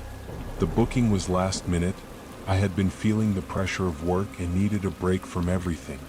The cabin was perched on a hillside, far from any neighbors, surrounded by dense forest. It seemed perfect for escaping the noise of the city. I arrived in the late afternoon, greeted by the smell of wet earth and pine. The rain had been falling steadily for hours, and the gravel driveway was slippery as I unloaded my car. The cabin was cozy, with large windows that looked out over the dense woods, the only sounds being the occasional gust of wind and the rhythmic patter of rain on the roof. The first few hours were exactly what I'd imagined: quiet, isolated, and peaceful. I lit a fire in the hearth, made myself a cup of tea, and settled into a chair with a book. The storm outside picked up, but it was comforting, like being wrapped in a blanket of sound. I kept the lights dim, allowing the soft glow of the fire to fill the room, giving the space an intimate, almost magical atmosphere. But as the night wore on, something began to feel off. It wasn't the storm or the isolation. It was the sense that someone or something was out there in the woods watching the cabin. I tried to shake the feeling, telling myself it was just my imagination. I'd been alone before and I was perfectly safe. Around 10:30 p.m., as I was about to get ready for bed, I heard it, a faint knock at the door. At first, I thought it was just the wind, the trees tapping against the wooden structure. But then it came again, this time louder, more deliberate. I froze, my heart skipping a beat. Who could be out here in the storm? I had made sure the cabin was isolated when I booked it, and the driveway was long and uninviting. No one should have been anywhere near. I stood motionless for a moment, trying to decide whether to check or ignore it. But the knocking continued, more insistent now, each thud echoing through the cabin. Cautiously, I approached the door and peered through the peephole. There was nothing. Just the rain, the dark woods, and the faint outline of trees swaying in the wind. I backed away, my pulse quickening, but the knocking didn't stop. It grew louder, more frantic, as though someone was desperate to get in. With a growing sense of unease, I stepped back to the door and slowly opened it. I half expected to see someone soaked to the bone, seeking shelter from the storm, but instead there was nothing, no one in sight. I checked the porch, but the rain was so thick that I could barely see the edge of the cabin. The only sign of movement was the sway of the trees in the wind. I closed the door quickly, locking it behind me. My heart was pounding in my chest, but I couldn't bring myself to believe there was any real danger. Maybe it had been an animal, or perhaps a branch had fallen and caused the noise. Yet, deep down, I couldn't shake the feeling that something wasn't right. I tried to calm myself and turned off the lights, deciding to go to bed. But sleep didn't come easily. Every time the wind howled, every creak of the floorboard seemed to send a jolt of fear through me. Just as I was beginning to doze off, I heard something that made my blood run cold. Footsteps. Soft, deliberate steps moving across the porch, then around the cabin as if someone were circling it. I sat up in bed, wide-eyed and listening intently. The footsteps grew louder, moving from one side of the cabin to the other. Whoever, or whatever, was out there, it wasn't just passing by. It was checking the place. My stomach twisted. I knew I had locked all the windows and doors. There was no way anyone could have gotten inside without me noticing. The footsteps paused for a moment, and then there was a sharp, rasping sound, a scratch at the window. My breath hitched. I couldn't move, couldn't breathe as I stared into the darkness outside, where I could hear the rain pounding against the glass. I grabbed my phone and dialed the host, but there was no answer. I called again, leaving a desperate message. My mind raced as I tried to think of a plan. Should I leave the cabin? The thought of stepping out into the storm alone was terrifying, but staying inside felt just as dangerous. I decided to take a chance. I grabbed my jacket and my car keys, planning to make a run for it. But as I stepped into the living room, I froze. The door, which I had so carefully locked just hours before, was now ajar, barely, but enough to let a sliver of light from the storm spill into the cabin. Panic surged through me as I backed away slowly, my eyes darting around the room. I could hear a faint whisper now, barely audible over the storm. It sounded like someone was calling my name, but I couldn't tell from where. The voice was soft and soothing, almost hypnotic. I made a decision. I had to leave. But as I turned to grab my things, the front door slammed open, and a shadowy figure stood in the doorway. The silhouette was tall, unnaturally still, and I could make out nothing but darkness. I bolted. I didn't look back as I ran out into the pouring rain, my feet slipping on the wet gravel. I couldn't tell if the figure followed me or if it was just my mind playing tricks. I reached the car, slammed the door shut, and sped down the narrow driveway, the headlights cutting through the downpour. I didn't stop until I was miles away, my hands still trembling on the steering wheel. I never went back to that cabin. To this day, I can't explain what happened that night. No one answered when I tried to reach the host again, and when I later checked the reviews for the cabin, I found several others who had experienced strange occurrences. But there was one review I'll never forget. A warning written in all caps, simply saying, "Don't stay there after dark." I haven't been able to shake the feeling that someone, or something, was waiting for me.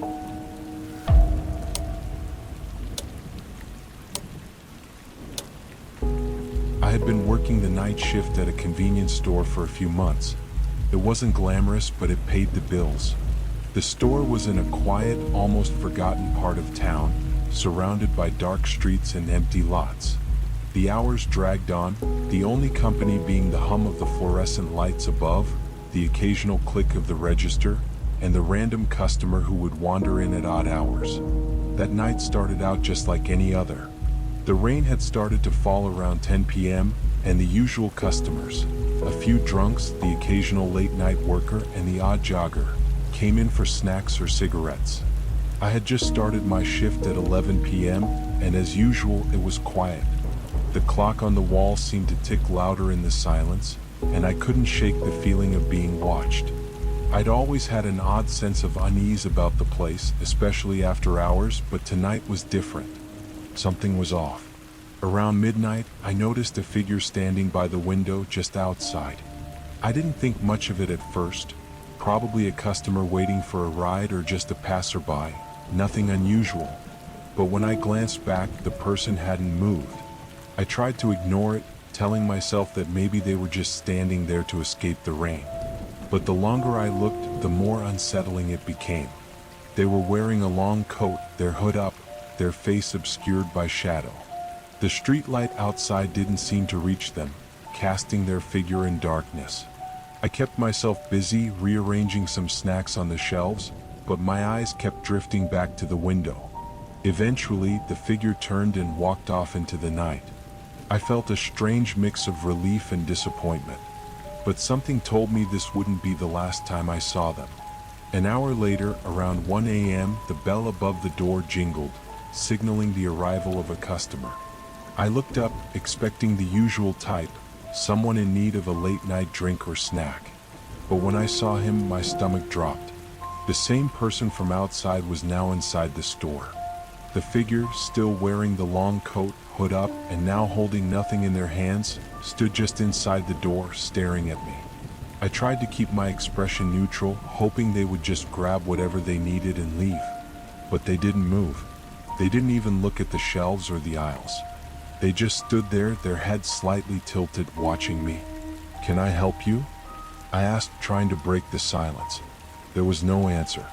The only sound was the steady hum of the refrigeration units and the distant rumble of thunder.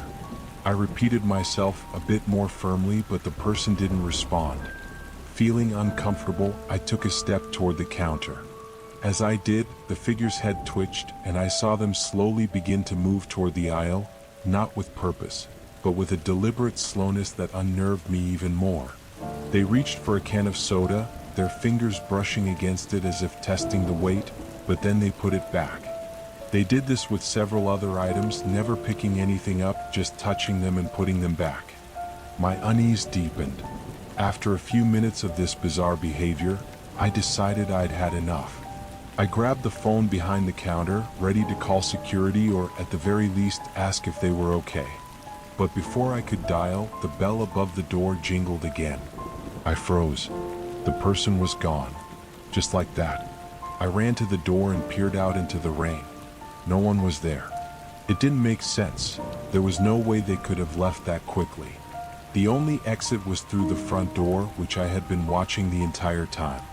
I checked the back of the store, but it was empty. My mind raced. Had I imagined it? Was I just too tired, too jumpy? But as I walked back to the counter, I noticed something that stopped my heart cold. On the floor, near the aisle where the figure had been standing, was a single black feather. My mind raced. Why would there be a feather inside the store? We didn't have any birds or animals that would leave something like this behind. I stared at it, my hand trembling as I reached down to pick it up. But just as my fingers brushed it, I heard a noise, a soft tapping on the glass window. I whipped around, my heart racing in my chest. The figure was outside again, standing in the same spot, watching.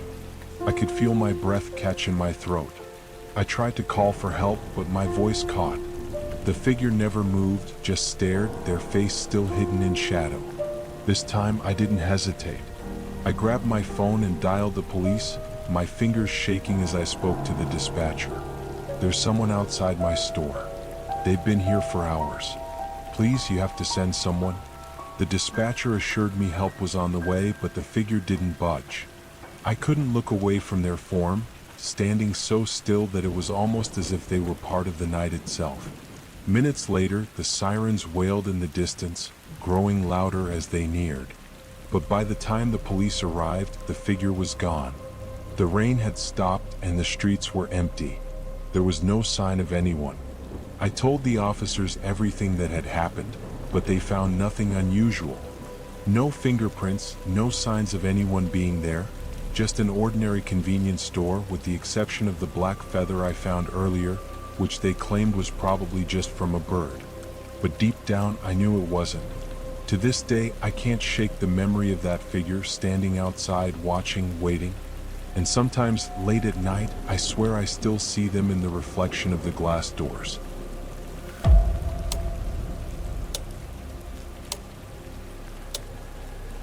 It was supposed to be the perfect getaway, a peaceful, isolated cabin tucked away in the mountains, far from the chaos of city life. I had rented it through an online listing, convinced that a weekend alone in nature would be just what I needed to clear my mind. The snowstorm, however, had a different plan. I arrived around 3 p.m., just as the first flurries of the storm began to fall. The cabin was small but charming, made of wood with a large stone fireplace that dominated the living room. The wind howled outside, but inside, it was warm and quiet. I unpacked my things, made a cup of tea, and settled into the cozy atmosphere. By dusk, the snow had intensified and the sky outside darkened, turning the world into a blur of white. There was no way I could leave now. I had planned to stay for 2 nights, and it seemed like the storm would make travel impossible until at least the following day. I shrugged it off and focused on enjoying the solitude.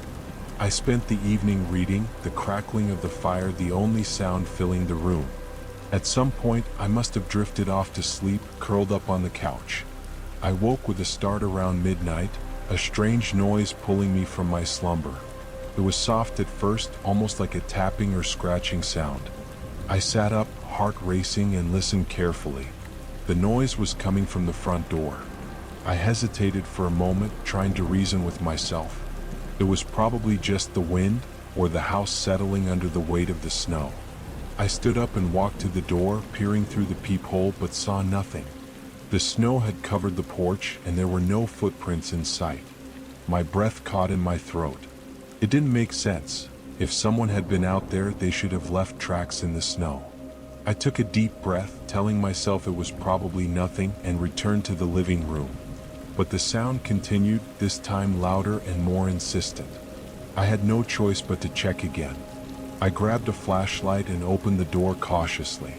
The night air was bitterly cold and the snow fell in thick sheets, making it impossible to see beyond the porch. The only sound was the howling wind and the rhythmic tapping at the door. I shone the flashlight around, but the beam caught only the swirling snow and the outline of the cabin. There was no one there. Frustrated and slightly unnerved, I closed the door and locked it again. I tried to settle back in front of the fire, but the uneasy feeling lingered, gnawing at the back of my mind. It was too quiet out here. The storm was loud, but everything felt eerily still.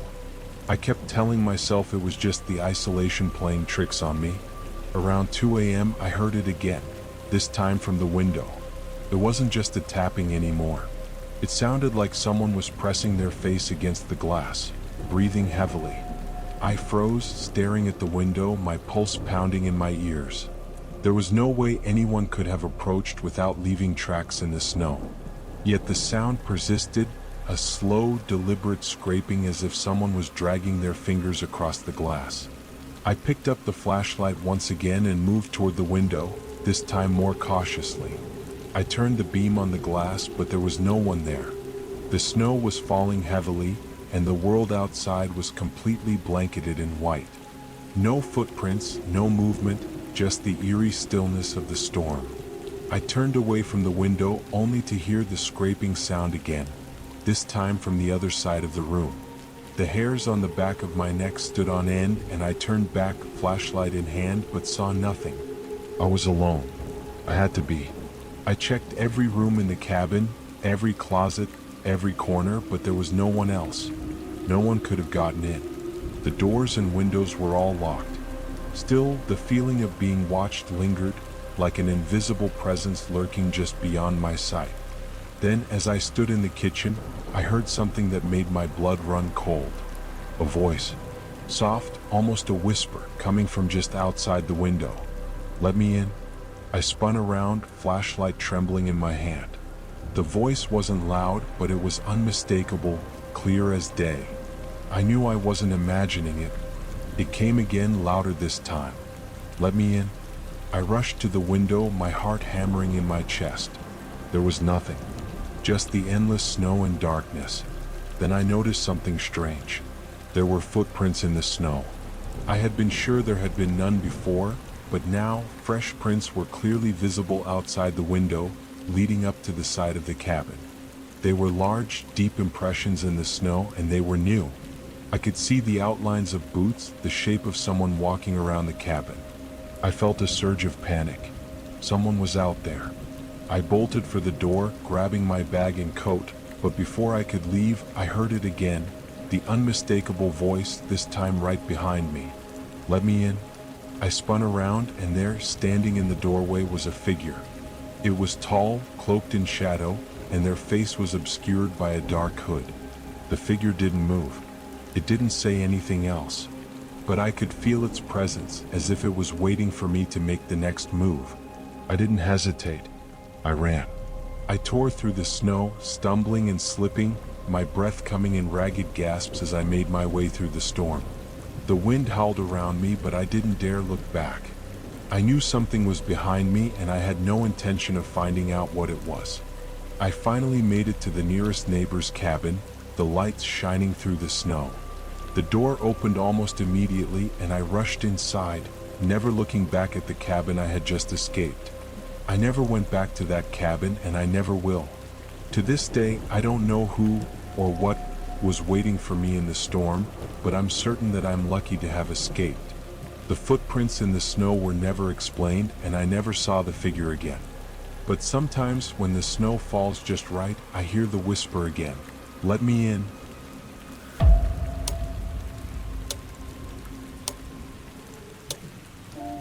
It had been a long day of driving.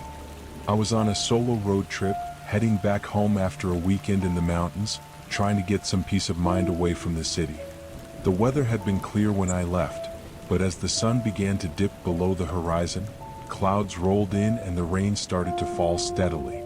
By the time it hit midnight, the highway had become eerily deserted.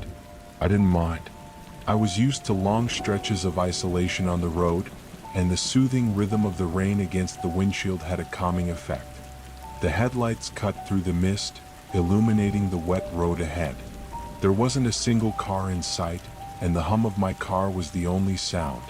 The road seemed to stretch on endlessly, with no signs of life except for the occasional tree lining the side of the highway.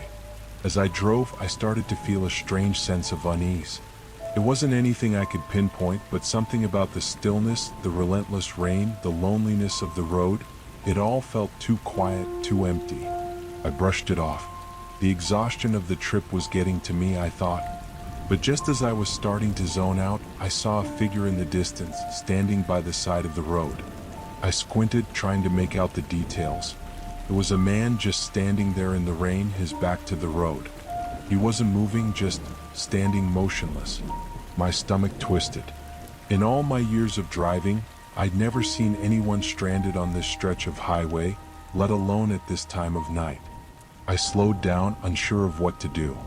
Part of me wanted to drive past, ignore him and keep going, but something in my gut told me to stop. Maybe he needed help. Maybe he was in some kind of distress. I pulled up alongside him and rolled the window down, feeling a cold gust of wind and rain blow in. The man didn't turn to look at me. He stood still, staring out into the dark road ahead. His clothes were soaked, his dark hair clinging to his face. There was something strange about him. He didn't seem to notice the rain or the fact that he was standing in the middle of nowhere at midnight. "Hey," I called out, my voice shaking slightly. "Are you all right? Do you need help?" For a long moment he didn't respond. My heart rate sped up, and a nervous tension began to creep over me. But then, finally, he turned his head slowly, almost mechanically, and looked me in the eyes. His gaze was unsettling, blank, empty. His eyes didn't have any light in them. They were like dark pits, as if nothing existed behind them. I felt a chill crawl down my spine. "I need a ride," he said flatly, his voice calm, almost too calm. I paused. There was something off about his voice, too. It wasn't panicked or desperate, just detached, like he didn't care whether I helped him or not. A warning bell went off in my mind. I had been taught never to pick up strangers on the side of the road, especially in the middle of nowhere. But I couldn't shake the feeling that he was in danger, or worse, something worse was waiting for him. "I'm sorry," I said, trying to keep my voice steady, "but I can't give you a ride." The man didn't react. He just kept staring at me, unblinking, his face expressionless. The silence hung between us for a moment, the only sound the steady patter of rain on the car. And then, suddenly, he spoke again, but his words made my blood run cold. "You don't have a choice," he said, his tone now taking on a dark edge. I froze. My hands tightened on the steering wheel. I knew something was wrong. My instincts screamed at me to drive away, but I was paralyzed. What did he mean by that? Was he threatening me? I wanted to say something, but before I could open my mouth, I saw it out of the corner of my eye. In the rearview mirror, there was another figure on the side of the road, standing in the same spot where the man had been moments ago. He looked identical to the first, but this one was much closer. Far too close, standing just outside my window, staring at me with those same empty eyes. My heart leaped into my throat. I turned back to the original man. He was still standing there, unmoving, but now there was something behind him. A faint, shadowy figure in the mist, just beyond the reach of the headlights.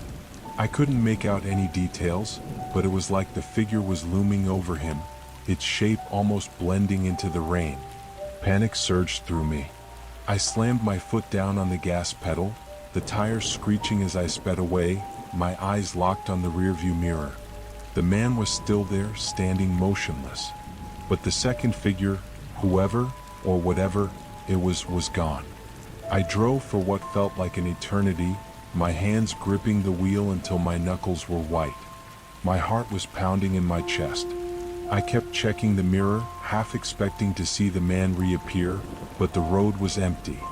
I didn't see a soul until I reached the next gas station, and even then, I couldn't shake the feeling that someone was watching me. I got out of the car and ran into the station, my breath coming in sharp gasps. I spoke to the clerk, trying to calm myself, but all I could think about was the man, the two men, and the shadowy figure behind them. I don't know if I was just hallucinating from exhaustion, or if I had truly encountered something inexplicable. But one thing was certain. I was never driving that stretch of highway again, not at night, not in the rain. As I drove away, I looked back one last time. The highway was empty, but deep down, I knew I hadn't imagined it. I still hear that voice in my dreams sometimes. The voice that says, "You don't have a choice."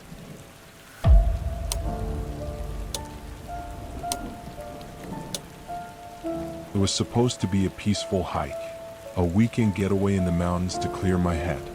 I had been overwhelmed by work and life in general, and the thought of being alone in nature, surrounded by nothing but trees and the occasional bird call, sounded like exactly what I needed.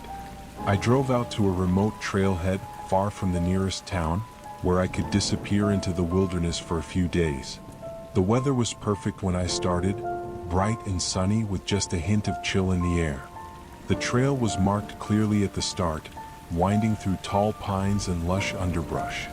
I had packed light, just my essentials: water, some snacks, a jacket, and a flashlight. The hike was supposed to take me a few hours each day, and I planned to camp out overnight at a small, designated campsite along the route. But what I didn't know was that this journey would turn into a nightmare. By the time I reached the halfway point, the clouds had rolled in, and a thick mist began to cover the trail. The temperature dropped rapidly and the wind picked up. I hadn't expected the weather to change so abruptly, but it wasn't unusual for the mountains. I tightened my jacket and kept walking, trying to ignore the growing sense of unease in the pit of my stomach. The trail, which had once seemed so inviting, now felt like it was swallowing me up. The mist was so thick I could barely see a few feet ahead of me. I kept pushing forward, determined to reach the campsite before nightfall, but as the hours wore on, something felt off. It wasn't just the weather, it was the silence. No birds, no animals, not even the rustling of leaves.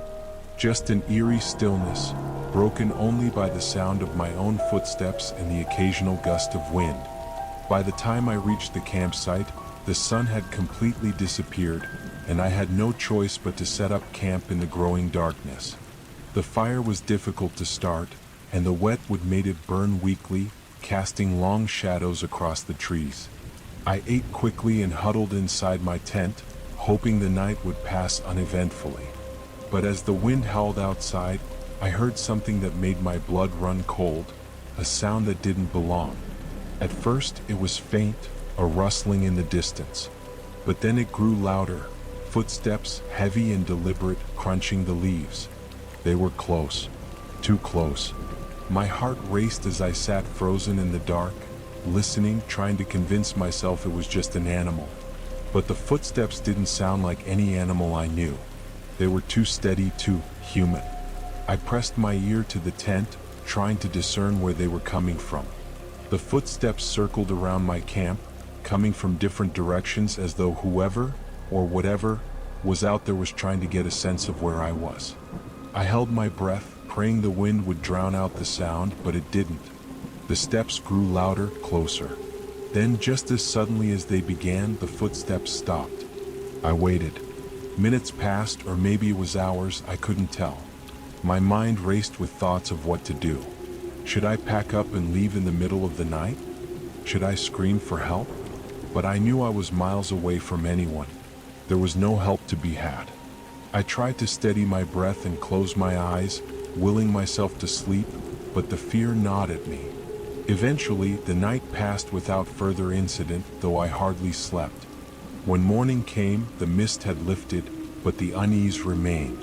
I packed up quickly, eager to get back to the safety of the trailhead, but as I was walking back down the path, I noticed something strange. There were fresh footprints in the mud, large and heavy, like someone had been following me the entire time. They weren't mine. I froze, my heart pounding in my chest. I hadn't seen these footprints when I had arrived the night before. They were too distinct, and they were too recent. Whoever had been out there wasn't an animal. They were human, and they had been watching me. I followed the tracks for a while, my nerves on edge, until I came to a small clearing in the woods. And that's when I saw it, something that made my blood run cold. A small, weathered wooden shack, partially hidden behind the trees. I hadn't noticed it on the way up, but it was unmistakable now. A door slightly ajar, a window dark and empty. I had no intention of investigating it, but my legs moved toward it on their own, as if drawn by an unseen force. Just as I was about to reach the door, I heard a voice behind me.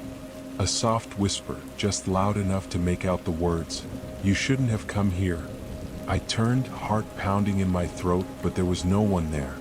I didn't wait to see who or what was behind me. My feet took off before I could think, running faster than I'd ever run before, the distant sound of footsteps echoing behind me once again. I didn't stop until I reached the trailhead, breathless and shaken to my core. The police never found anyone when they searched the area, and the ranger at the station assured me that no one lived in the woods for miles around. But I know what I heard. I know what I saw. And I can't shake the feeling that someone, or something, is still out there waiting for the next hiker to come through. To this day, I haven't gone back into those mountains. And I never will. The shadows, the whispers, they stay with me, a reminder that some places are best left undisturbed.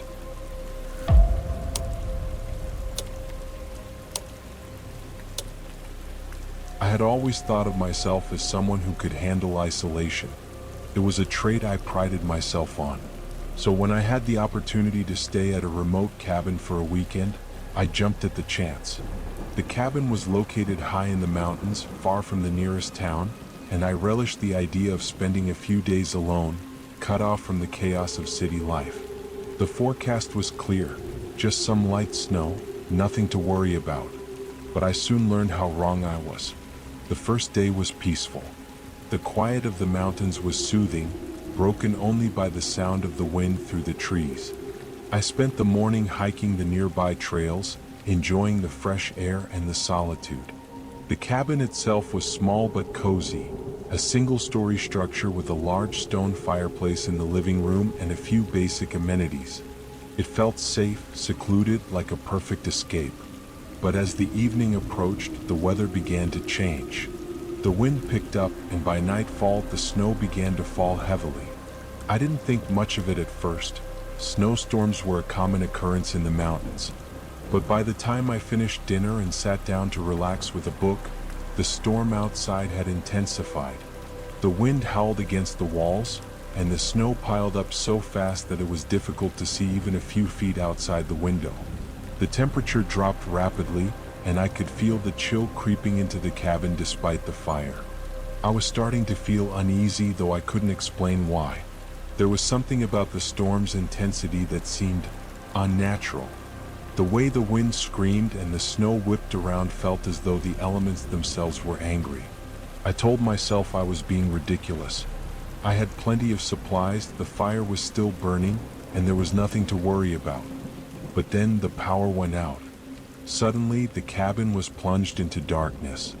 I cursed under my breath and fumbled around for a flashlight. The eerie silence that followed was unnerving. No hum of electricity, no crackle of the fire. Just the sound of the wind outside, battering against the cabin like something trying to break in. I lit a candle and moved into the living room, trying to keep calm. As I sat there, the noise outside intensified, and I noticed something strange. A faint thump, almost like a knock. I froze, straining my ears.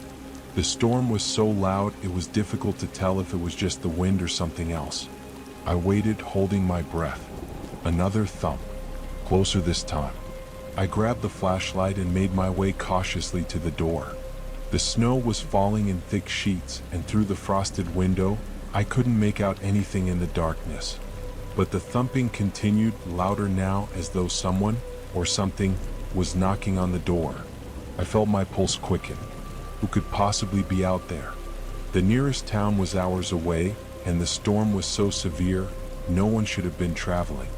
I stood frozen, my hand hovering over the doorknob, unsure of what to do.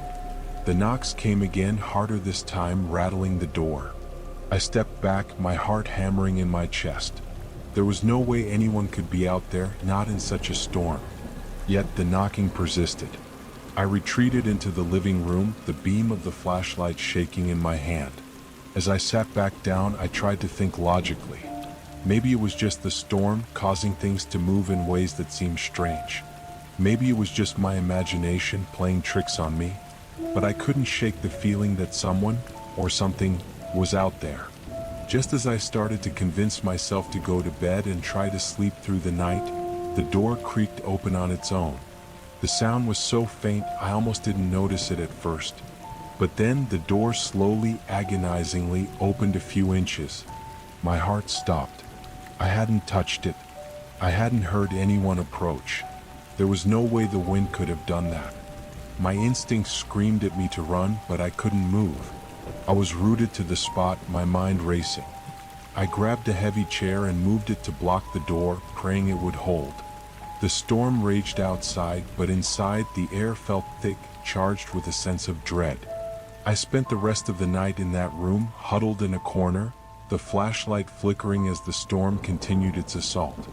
The knocking never stopped, though it grew quieter, as though the thing outside had grown tired, or perhaps more patient. But I couldn't sleep. I couldn't move. I could only listen to the wind and wait.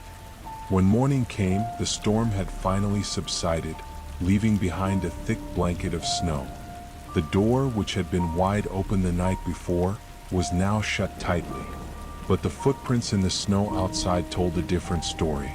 There, leading up to the cabin, were deep, heavy footprints, too large to be human, too deliberate to be the wind. They circled the cabin, moving in strange patterns, before disappearing into the snow-covered woods. I didn't stay another minute. I grabbed my things and ran. The car was buried in snow, but somehow I managed to get it started. I drove for hours, hardly stopping, not daring to look back. When I finally reached civilization, I went straight to the police. They found nothing, no trace of anyone in the area. But I know what I heard. I know what I felt. The storm wasn't the only thing trying to break into that cabin. And even now, whenever a storm comes, I can't shake the feeling that something, or someone, is out there watching, waiting for the next unfortunate soul to find themselves trapped in the snow.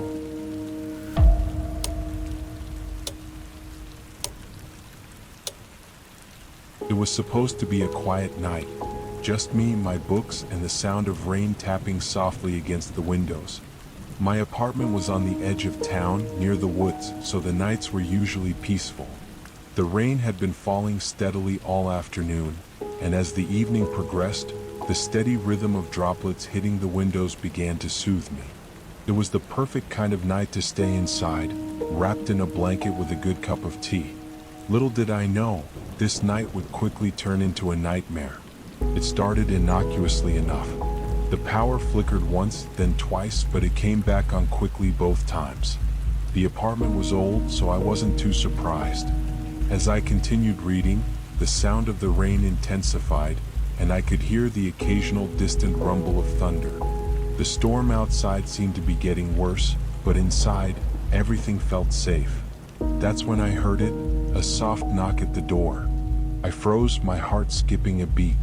The apartment was on the second floor, and there was no reason for anyone to be knocking at this hour. My first instinct was to ignore it. Maybe it was the wind or a neighbor needing something, but then the knock came again, louder this time, followed by a pause. I wasn't expecting anyone, and the odd hour made it even stranger. I reluctantly stood up from my chair and walked to the door. I glanced through the peephole, but there was nothing on the other side. Just a dark, empty hallway. Still, I felt uneasy. Something about the silence outside felt wrong. I checked the peephole again. Nothing. Maybe it was just a trick of the storm, but I couldn't shake the feeling that I wasn't alone. When the knock came again, even harder this time, I jumped back, my heart racing. I couldn't understand why anyone would be knocking on my door in the middle of a downpour, especially so late at night. I stood frozen, my mind spinning. Should I call the police? But for what reason? There was no evidence of any wrongdoing. Reluctantly, I opened the door a crack, just enough to peek out. But when I did, my stomach dropped. No one was there. I stepped out into the hallway, now certain that something was wrong. The dim lighting from the hallway lamp cast long shadows on the walls, and the distant sound of thunder seemed to echo through the building. I quickly closed the door behind me and made my way down the corridor, my footsteps echoing on the old wooden floors. I had lived in this apartment for years, but I had never encountered anything like this before. The entire building seemed eerily quiet, the only noise being the storm outside. As I passed by a few of the other apartments, I noticed that their doors were shut tight as if no one else was home. But then as I approached the stairs, I noticed something strange. There was a light flickering on the second floor landing. I hadn't seen it before, none of the neighbors had left their lights on. I hesitated but couldn't shake the feeling that something was drawing me toward it. I slowly approached the light, each step making me feel more and more uneasy. When I reached the landing, I looked around, but there was no sign of anyone. The flickering light seemed to come from the far end of the hall, where the hallway curved out of sight. The light was dim, almost as though it was struggling to stay on. But as I moved closer, the faint smell of something strange hit my nose, like damp earth and mildew. I knew something wasn't right. I had to get back to my apartment. I turned to leave, but just as I did, I heard a whisper. It was so quiet, almost inaudible, but it came from the direction of the light. A name. My name. I spun around, my heart pounding in my chest. The hallway was empty. I couldn't move. I was paralyzed with fear. The storm outside was now deafening, the rain crashing against the windows like 1,000 hands beating on the glass. The whispering continued, growing louder, until it became almost a chant. My name. Over and over. I ran back to my apartment, slamming the door shut behind me. I leaned against it, trying to catch my breath. The apartment, the hallway, everything felt so suffocating. I couldn't shake the image of the dark hallway and the flickering light. I tried to tell myself that it was just my imagination, that I had been hearing things, but the chill in the air told me otherwise. Something was wrong. The room felt colder now, even though the heater was on. My breath came out in visible puffs like I was outside in the snow. I glanced around the apartment, trying to distract myself, but then I saw it, a shadow. It moved across the wall, far too large and far too slow to be my own. I turned, expecting to find something, anything, but when I looked back, the shadow was gone. I reached for my phone, desperate to call someone, but the moment I picked it up, the line went dead. The sound of the rain outside seemed to fade, replaced by a strange, unnatural silence. I was trapped, alone. And that's when I heard it again, the knock. Soft at first, then louder, each knock vibrating through the walls. I ran to the window, throwing open the curtains, expecting to see something. But all I could see was the darkness of the storm and the flickering lights of the building across the street. The knocking stopped. I didn't know what happened that night, whether it was real or some kind of waking nightmare, but the feeling has never left me. Even now, as I write this, I can still hear it. That knock, that whisper, my name. And I'm not sure if I'll ever feel safe in this apartment again.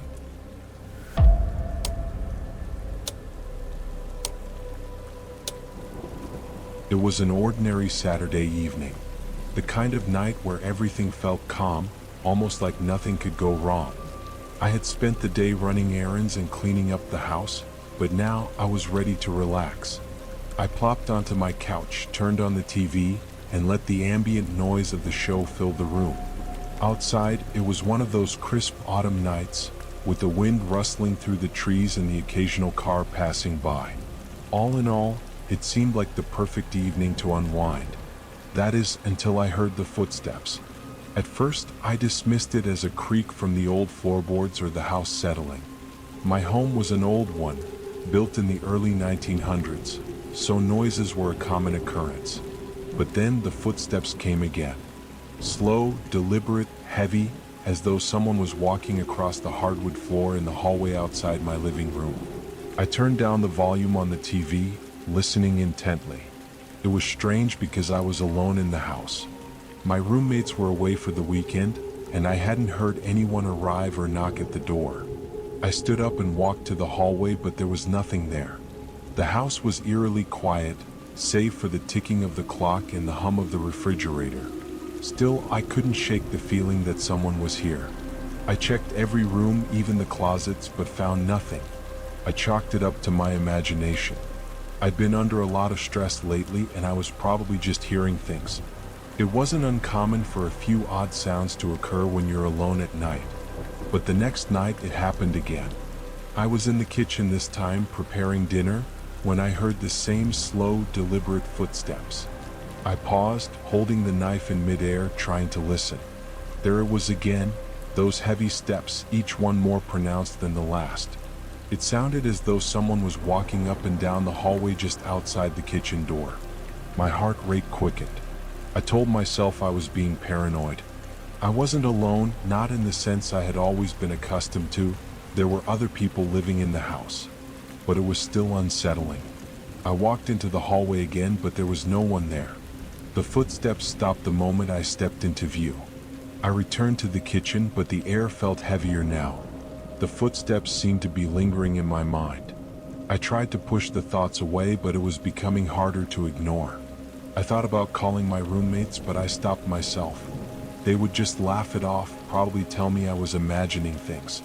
So, I decided to go to bed early, hoping sleep would give me some relief. That's when things took a darker turn. I was lying in bed, the blankets pulled up to my chin, but sleep wouldn't come. Every small noise felt amplified, every creak of the house seemed louder than before. As I lay there, trying to convince myself that I was being irrational, I heard it again, the footsteps. Only this time they were different. They were closer. The sound of them seemed to be coming from my bedroom door. My breath caught in my throat. I held perfectly still, waiting, straining to hear anything, any sign that it was just my mind playing tricks. But there was nothing, only the silence. And then, just as I was about to convince myself that I was imagining things, the door creaked open. I gasped, barely able to breathe. I stared at the crack in the door, unable to move.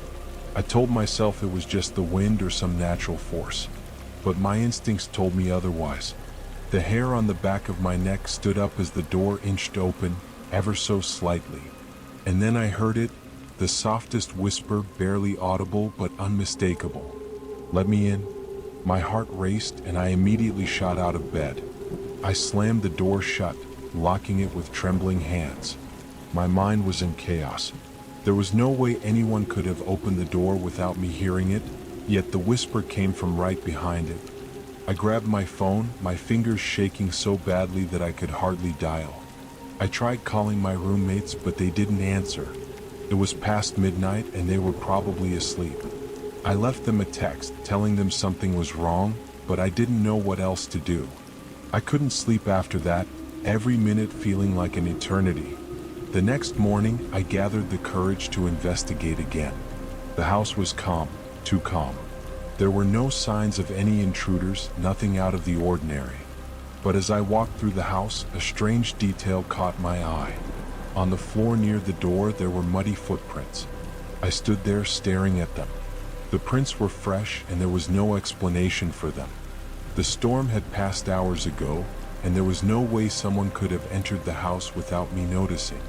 The muddy footprints led to my bedroom door, and then stopped. I immediately checked the locks on all the windows and doors. Everything was secure, nothing had been tampered with. But how could I explain the footprints, the whisper, the footsteps that seemed to follow me around the house? Later that afternoon, I did some research on the house's history, hoping to find something that could explain the strange events. What I found chilled me. The house had been abandoned for years before I moved in, and there had been reports of strange noises and disappearances linked to the property in the past. I'm still not sure what's happening in that house.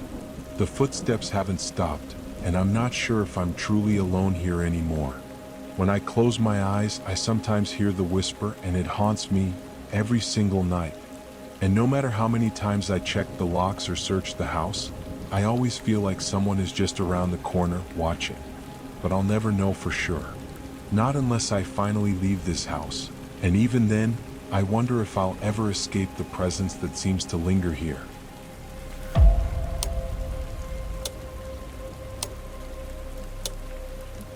was just supposed to be a quiet night in. I had recently moved into a new apartment, a small, modest place on the outskirts of town, and after weeks of unpacking and settling in, I was finally looking forward to a few hours of solitude. The kind of peaceful evening where you can close off the outside world, curl up with a book, and forget about everything else. The apartment was located on the top floor of an older building, one of those places with creaky floors, drafty windows, and a somewhat eerie atmosphere. But the rent was cheap, and it had a certain charm to it. Dim but cozy lighting, old wooden beams in the ceiling, and a stunning view of the city lights at night. Perfect for someone who didn't want to be disturbed. I had just finished making myself dinner when the strange feeling began. At first, I thought it was nothing more than my own exhaustion from the hectic day. But as I sat on the couch, eating and flicking through channels on the TV, I started to feel watched. It was a subtle sensation, just a faint prickle at the back of my neck, as if someone was standing just outside my peripheral vision, waiting for me to turn around. I glanced over my shoulder, but there was never anything there. The apartment was empty and the silence was absolute. Yet the feeling persisted. I tried to ignore it, chalking it up to the stress of moving and being alone in a new place. But then it happened again. The sensation of eyes on me creeping from the corners of the room. This time I felt the weight of it more acutely. It wasn't just an eerie feeling, it was like someone or something was deliberately watching me, waiting for me to notice. I stood up and moved towards the window, hoping to clear my mind by looking out at the city. The lights from the streets below flickered, casting long shadows over the buildings in the distance. Everything looked normal from up here. But then I saw it. Across the street, in one of the neighboring apartment windows, there was a faint light. It seemed like the room was lit by a single lamp. But the odd thing was, the silhouette of a person was visible in the glow. They were standing perfectly still, facing me. I couldn't make out any features, just the outline of their body, and I quickly turned away, a shiver running down my spine. I told myself it was nothing, just a coincidence. Maybe they were simply standing there like I was looking out of the window. But deep down something felt wrong. I had never seen that person before, and the timing was too precise. Just as I looked toward the window, they appeared. I decided to distract myself. I grabbed my phone and started scrolling through social media, but the feeling of being watched lingered like a heavy cloud in the air. I couldn't shake it. Eventually, I went to bed early, hoping to escape the unease with sleep. That's when the tapping began. It started as a faint sound, barely audible, almost like a distant knock. At first, I thought it was coming from the hallway or one of the neighboring apartments. But as I listened more closely, I realized it was coming from within my own apartment. The soft tapping grew louder and more rhythmic, almost like someone was tapping their fingers on the wall just outside my bedroom door. My heart began to race. I held my breath and listened, frozen in the darkness. The tapping continued, each tap clear and deliberate. It sounded like it was coming closer, inching toward my bed. My mind was racing. Who would be in my apartment? The locks were secure, and I hadn't heard anyone enter.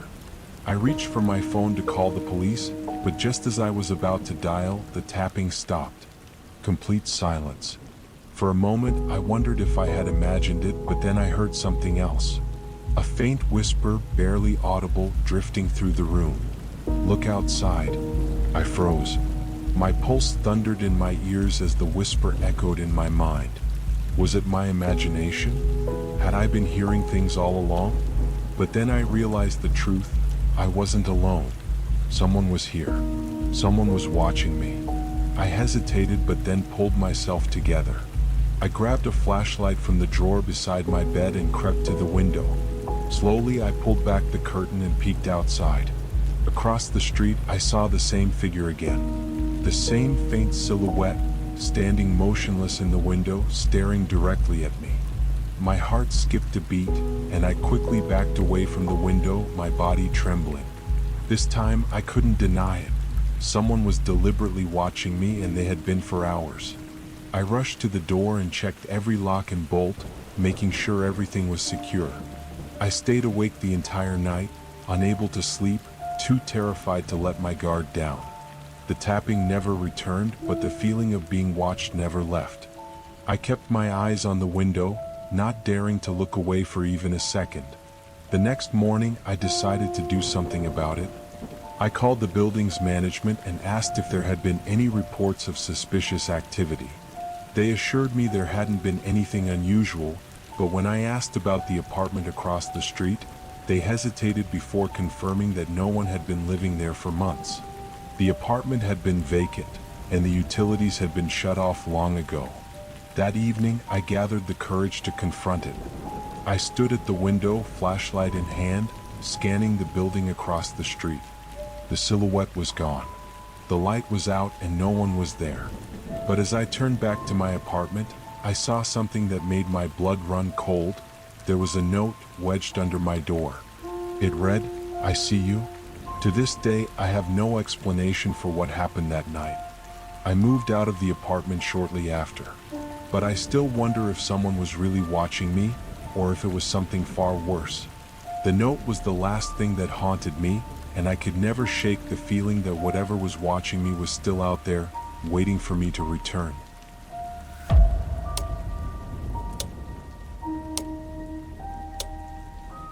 I've always been fond of long drives, especially when the road stretches out in front of me, with nothing but the sound of the engine and the open landscape. That day, I set out for a weekend escape into the mountains, looking forward to the solitude and fresh air.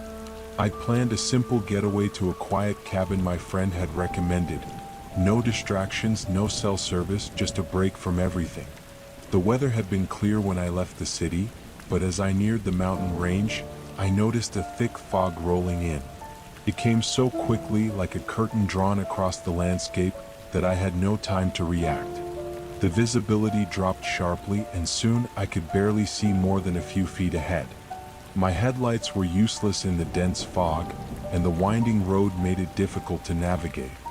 I slowed down, my knuckles white against the steering wheel, trying to make out the road signs or any landmarks. Nothing. It was as though the world outside my car had been swallowed by the mist. The GPS, which had been functioning fine up until then, suddenly froze, leaving me with no clue which direction to take. I sighed, considering turning back, but I didn't want to abandon the trip so soon. I continued driving, hoping the fog would clear. Minutes felt like hours, and every turn seemed to lead me deeper into the unknown. I passed no other cars, no signs of life, just the road, the fog, and the eerie silence. My thoughts began to race. I'd read about people getting lost on these roads, but I never thought I'd be one of them. Suddenly, I saw something ahead. Through the mist, a faint outline of a figure on the side of the road. My heart skipped a beat. I wasn't expecting anyone up here. I slowed down further, unsure of what to do. As I approached, I saw it was a man standing still, facing away from me. His clothes were soaked, and his posture was stiff, like he hadn't moved in a long time. I stopped the car a few feet away from him. "Hey, are you okay?" I called out, my voice trembling slightly. No response. He didn't even turn around. Unease crawled up my spine, but I couldn't just leave him there. I got out of the car, stepping into the thick fog.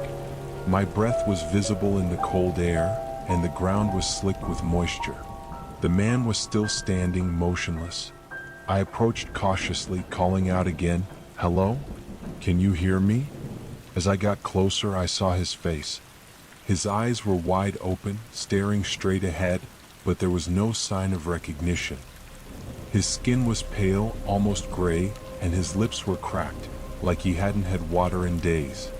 I reached out a hand to touch his shoulder, but before I could make contact, the man suddenly turned and walked briskly into the fog, disappearing as if he'd never been there at all. I stood there, frozen, trying to process what had just happened. My heart was pounding in my chest. I had to get back in the car. Something wasn't right. I rushed back to my car, locking the door as I slid into the driver's seat. The engine sputtered as I tried to start it, but it wouldn't turn over. Panic rose in my chest. I tried again. Nothing. The fog pressed in around me, thick and suffocating. I checked my phone. No signal. It was like I was trapped in some kind of foggy, unending nightmare. I sat there staring at the dashboard, wondering what I should do. That's when I heard it. A faint sound, distant at first, but growing louder. Footsteps. The unmistakable sound of someone walking, dragging their feet along the road. I glanced out the window, but all I could see was the thick gray mist. I couldn't make out any shapes, but the sound was definitely there. Someone was walking toward me. I quickly locked the doors and turned on the headlights, hoping to catch a glimpse of whatever was out there. But the fog was so thick that the light barely cut through it. The footsteps kept coming, slow and deliberate, like someone was purposefully pacing in front of my car. Then, just as suddenly as they had started, the footsteps stopped. The silence that followed was deafening. I didn't dare move, not even to look outside. I was paralyzed, my hands gripping the steering wheel so tightly that my knuckles turned white. I decided to try the engine again. This time it started. The car roared to life, and I wasted no time throwing it into gear, speeding down the road as fast as I could. The fog seemed to part slightly, but the oppressive feeling remained, like something was following me, something I couldn't see but could feel breathing down my neck. I drove for what felt like hours, the road twisting and turning, and the fog never lifting. Eventually I saw a sign, a welcome sight. It read, "Cabin area, 3 miles." Relieved, I pushed forward, determined to reach the cabin and put this strange experience behind me. But when I arrived, the fog was gone. The sky had cleared and the night was calm. Yet, as I stepped out of the car and approached the cabin, something caught my eye. The figure from earlier, the man, was standing in the distance on the porch of the cabin, his back turned to me. I froze in place. He didn't move, and he didn't acknowledge me. But before I could call out, a voice echoed in my mind, cold and distinct. "You should never have come here." The man did not turn around. I turned and ran back to the car, not once looking back. The road behind me felt endless, and as I sped away, I realized I had no idea where I was anymore. The fog had swallowed everything, including the truth. I never went back to that road, and I never figured out who or what was waiting for me.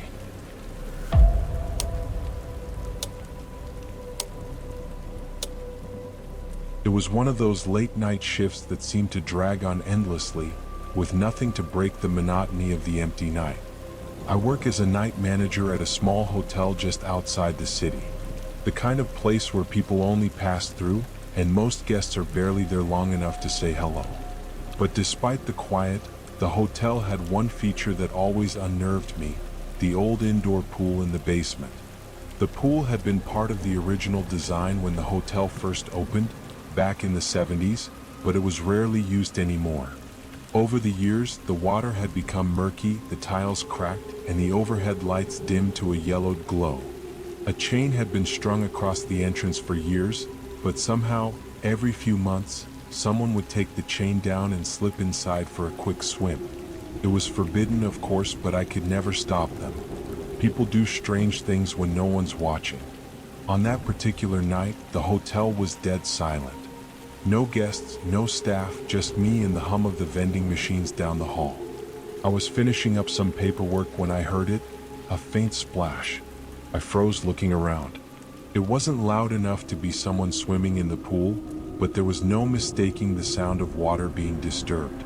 I grabbed the flashlight from under the desk and headed toward the basement door. The basement hallway was dark, with only the weak light from the emergency bulbs to guide me.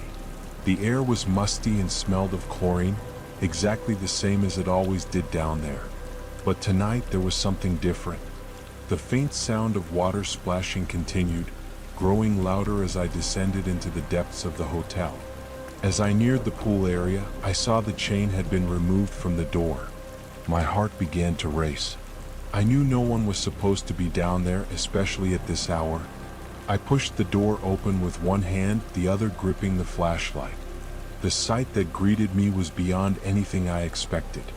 The pool was lit up, its water strangely clear despite the years of neglect. But there was no one swimming. In fact, the pool was empty except for one thing. At the far end, just below the surface, was a figure. I couldn't see it clearly, but I could make out a pale hand rising from the water, fingers curled in a way that seemed unnatural. My throat tightened. I wanted to scream, but the sound caught in my chest.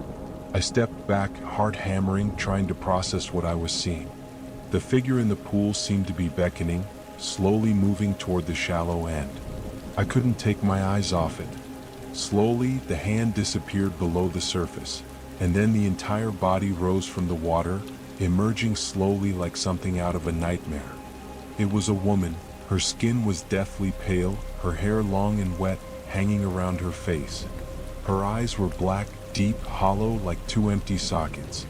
I stumbled backward, the flashlight slipping from my grip and clattering to the floor. I couldn't breathe. The woman in the pool began to walk toward me, moving unnaturally fast, her wet feet making a sickening slapping sound against the tiles. My mind screamed at me to run, but my feet felt frozen to the ground. She was getting closer, closer. I finally regained control of my legs and bolted for the door. I didn't even care about the flashlight anymore. I slammed the door behind me, my heart pounding in my chest. I ran up the stairs, not stopping until I was back in the hotel lobby, gasping for air. For the rest of the night, I stayed at the front desk, staring at the entrance to the basement door, too terrified to go near it again. The hours stretched on, and I kept telling myself it was a hallucination, a trick of the light, the stress of the long shift. But something inside me knew the truth. I couldn't shake the image of her, her pale face, the black holes of her eyes, the way she moved so quickly as though she had been waiting there all along. The next morning, I decided to check the pool area again, hoping to find some logical explanation for what had happened. Maybe it was a prank, or maybe I dreamed it in my exhaustion. But when I opened the basement door, I saw the chain was back, hanging across the entrance to the pool. It was as if nothing had ever happened. The pool was dark and still, just as it always was, the water clouded with the same old grime. I didn't tell anyone about what I saw that night. Who would believe me? I couldn't even explain it to myself. But from that night on, I couldn't shake the feeling that something was lurking in the pool. Every time I walked past that basement door, I could feel her presence, like she was waiting for me, watching, always just below the surface. I never stayed in the hotel alone after that. I always made sure someone was with me during my shifts. But the strangest thing is, whenever I go into the basement to check on the maintenance rooms, I can still hear it. Just faintly, like a soft splash of water. I can't help but wonder if she's still down there, waiting for someone else to open the door. And every time I hear that splash, I wonder if it will be me next.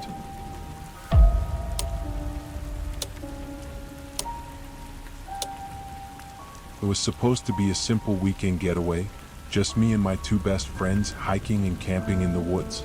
We had planned the trip for weeks, eager to escape the city and immerse ourselves in nature. We found a secluded spot in the forest, miles away from the nearest town, to set up camp. The idea of being surrounded by towering trees, the sound of the forest alive with chirps and rustling leaves, seemed like the perfect escape. We even joked about how we were so far off the beaten path that we wouldn't even get a cell signal. The sun had set by the time we made camp. The fire crackled brightly, casting shadows on the trees around us. It was peaceful, almost too peaceful. As the sky darkened, the forest around us grew quiet. No birds, no insects, just the distant rustling of the trees swaying in the breeze. We thought it was a little strange but shrugged it off, distracted by our laughter and stories around the campfire. Around midnight, as the fire started to die down, one of us, Jack, suggested we go for a walk. Let's stretch our legs. Who knows when we'll get a chance to see the stars like this again, he said. I hesitated but agreed, figuring we could walk in a small loop and return in a few minutes. We grabbed our flashlights and set off along the narrow trail that led deeper into the woods. The deeper we went, the more unnerving the silence became. Even the wind had died down, and the trees stood still as though holding their breath. We stopped occasionally to point out constellations, but the eeriness of the forest pressed on us like a heavy weight. I began to feel uneasy, but Jack and Sam seemed oblivious to the tension. That was when we heard it, a soft rhythmic tapping. It was coming from somewhere ahead of us, a low thud that echoed through the trees. Probably just an animal, Jack said, though his voice had lost its usual confidence. But the sound didn't stop. It grew louder, closer. We stopped walking, our eyes scanning the forest. At first, I thought it was just my imagination, but then I saw it, a figure moving between the trees. It was a man, tall and thin, wearing a long coat. He was walking slowly but deliberately, tapping something against the trees as he moved. "Is that someone else camping out here?" Sam whispered, but there was an edge of fear in his voice. "Maybe," I said, though I wasn't sure I believed it. There was something about the way he moved, the rhythmic tapping, that felt wrong. We watched him for a moment, our breath shallow. The man stopped abruptly and turned to face us. His face was hidden in shadow, but I could feel his eyes on us, cold, unnervingly still. Then, without a word, he turned back into the forest and began walking away, his tapping continuing in the distance. "Should we follow him?" Jack asked, his voice tense. "No," I replied immediately. "Let's go back to camp." We turned around, hurrying back to the campsite, the silence of the forest feeling more oppressive than ever. When we arrived, we found that the fire had gone out completely. The air was cold, and a mist had begun to creep along the ground, swirling around our feet. But what truly unsettled me was the feeling that we weren't alone. The man was gone, but his presence seemed to linger in the air, thick and suffocating. We sat in silence for a while, staring into the empty fire pit. Sam was the first to break the silence. "Do you think he's still out there?" "I don't know," I said, my voice barely above a whisper. "But I'm not going back to find out." The rest of the night passed in tense quiet, each of us constantly scanning the dark edges of the campsite, half expecting to see that tall figure emerging from the shadows. But nothing came. The fire was cold and the forest remained eerily still. The next morning we packed up our things, eager to leave. As we were loading the last of the gear into the truck, I noticed something strange, something that hadn't been there the night before. Near the edge of the campsite, just beside a tree, was a long stick. It was tipped with something, white fabric like the hem of a coat. I bent down to inspect it, and that's when I saw it. Tied to the stick was a small note, written in a hurried, jagged hand. "I'm still watching." My heart skipped a beat. We had not seen anyone else, except for the man we encountered last night. There was no way anyone could have gotten so close without us hearing them. I quickly tore the note off the stick, and we all got into the truck and left without another word. The drive back was quiet, none of us speaking much. But as we neared the edge of the forest, I couldn't shake the feeling that we were being watched. It was as if the forest itself had eyes, and they were following us even as we left. We didn't speak about the man again, not until months later when Jack brought it up during a night out. He told me he had done some research on the area and discovered something unsettling. The forest had a history. The locals spoke of the Watcher, a figure who roams the woods, stalking those who venture too far in, always unseen but always near. But no one really knows who he is or what he wants. And that's the part that still haunts me. No matter how far I go, I can never shake the feeling that he's still out there in the woods, waiting for someone else to come too close.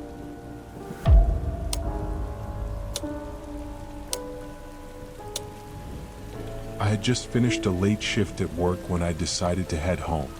The weather outside was dreadful, a torrential downpour that had made the city streets a maze of reflective puddles. I stood at the bus stop for what felt like an eternity, waiting for a bus that seemed to never arrive. Frustrated and exhausted, I decided to cut my losses and take the subway instead. The underground station was nearly empty when I arrived. The fluorescent lights flickered as I stepped down onto the platform, the sound of my footsteps echoing through the empty space. It was the kind of eerie quiet you often find late at night, when the city outside is muffled by the rain, and everyone else seems to have already gone to bed. The station was normally bustling, but tonight it felt abandoned.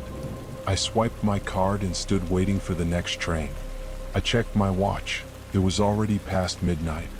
The train was due in a few minutes, so I leaned against the cold, steel pillar and waited. That's when I noticed it, the strange sound coming from further down the platform. A rhythmic tapping. At first, I thought it might be the rain hitting the metal roof above or the tracks. But it was too precise, too deliberate to be just the weather. I looked down the platform, but there was no one there. For a moment, I brushed it off as my imagination running wild. But then the sound grew louder. Tap, tap, tap. It was coming closer. I felt a chill creep up my spine. The hairs on the back of my neck stood on end. I glanced around, but there was still no one in sight. I checked the time again. Where was the train? It was now several minutes late. The tapping sound was growing louder, more distinct. I couldn't shake the feeling that something was wrong, but I couldn't put my finger on it. That's when I noticed the figure. It was a man, or at least I think it was. He was standing at the far end of the platform, near the dimly lit exit, just out of reach of the flickering lights. He was too still, like he was frozen in place. But the strange thing was that he wasn't moving at all. The sound I had heard, tap, tap, tap, had stopped, but I still felt the heavy presence of someone watching me. I tried to convince myself that it was just another late-night traveler, someone else waiting for the train, but the figure wasn't moving at all. It was like he was waiting for something. Minutes passed, and the man remained standing there, as silent as a statue. Finally, the train arrived, its screeching brakes slicing through the heavy silence. I breathed a sigh of relief and hurried into one of the carriages, hoping to shake off the strange feeling. But the moment I stepped onto the train, something felt off. The car was nearly empty, save for a few people scattered in the seats. I found a spot near the door and sat down, my eyes darting around, feeling the urge to check the platform again. But I didn't want to seem paranoid, so I kept my gaze fixed on the floor. The doors closed and the train began to move, lurching forward. But as we sped through the dark tunnels, I began to hear it again, the rhythmic tapping. It was coming from somewhere in the car. I looked up, but there was no one near me. The other passengers were either asleep or lost in their phones, oblivious to the strange noise that was now growing louder with each passing second. Tap, tap, tap. I couldn't place it. It wasn't coming from the walls. It wasn't the sound of the train itself. It was coming from behind me, just beyond the seat, like someone was tapping their fingers on the back of my chair. I turned quickly, but the moment I did, the sound stopped. I stood up, my heart racing, and walked down the aisle to the back of the car. The train's motion seemed to make everything sway, but I couldn't shake the feeling that something, was following me. As I passed each empty seat, I looked at the people around me, wondering if they had noticed it too. But they seemed oblivious. I arrived at the rear door, and just as I was about to turn around, I saw it. A shadow, a tall, thin figure, standing at the far end of the train. Its features were indistinct, cloaked in darkness. But I could feel its presence like a weight pressing down on my chest. For a brief moment, the train lights flickered, and in that split second, the figure was closer. I could see its face now, pale and expressionless, staring directly at me. I froze, my blood running cold.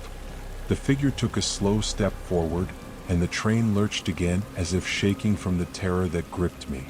I turned and ran, the panic rising in my chest. I dashed toward the nearest exit, feeling the train's motion becoming erratic, like it was speeding up. My breath came in ragged gasps as I reached the door, but it wouldn't open. The emergency exit, the one that should always be accessible, was locked. I banged on the door, screaming for someone to open it, but the train just kept speeding through the tunnels, the tapping now growing louder, pounding against the walls like the sound of something trying to break through. Suddenly, the train screeched to a halt. The lights flickered one last time and then went out completely. I was plunged into darkness. The doors finally opened and I rushed off the train, stumbling onto the platform. I didn't look back as I ran up the stairs, bursting into the rain-soaked streets, gasping for breath. I didn't take the subway again for months, and even when I did, I never went near that station. The sound, the tapping, and that shadow. Nothing about it made sense. But the worst part was, every time I took the subway after that night, I could still feel the weight of that presence following me, like it was waiting just beyond the train doors. And I'll never forget the note that I found the next morning in my bag, slipped between the pages of my book. You were never alone.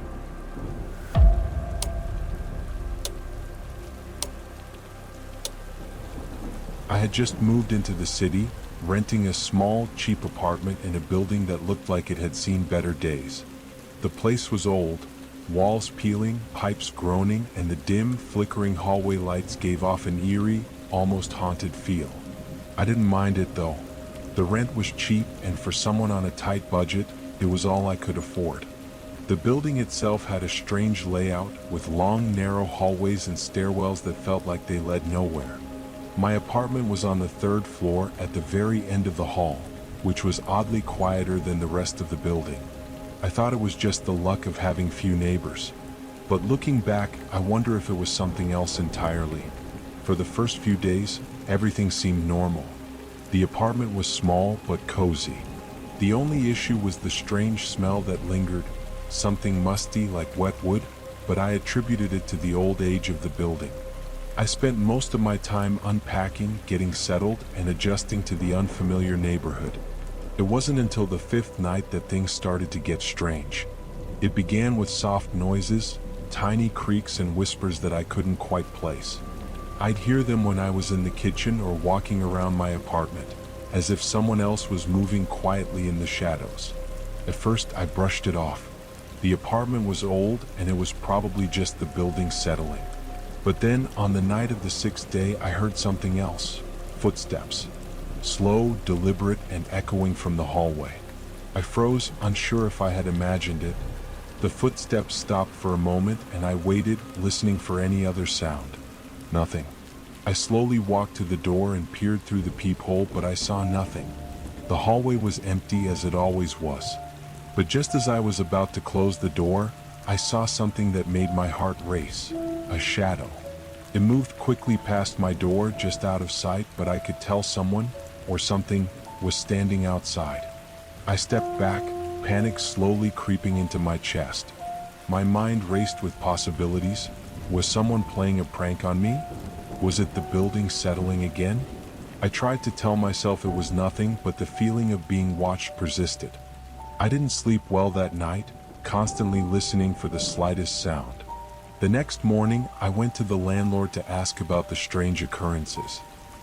He was a middle-aged man, hunched and weary, and when I brought up the odd noises, his expression changed. He didn't seem surprised, though, more like he expected it. The third floor, he muttered, almost to himself. There's a history there. Some strange things have happened. But don't mind it. Just old building stuff.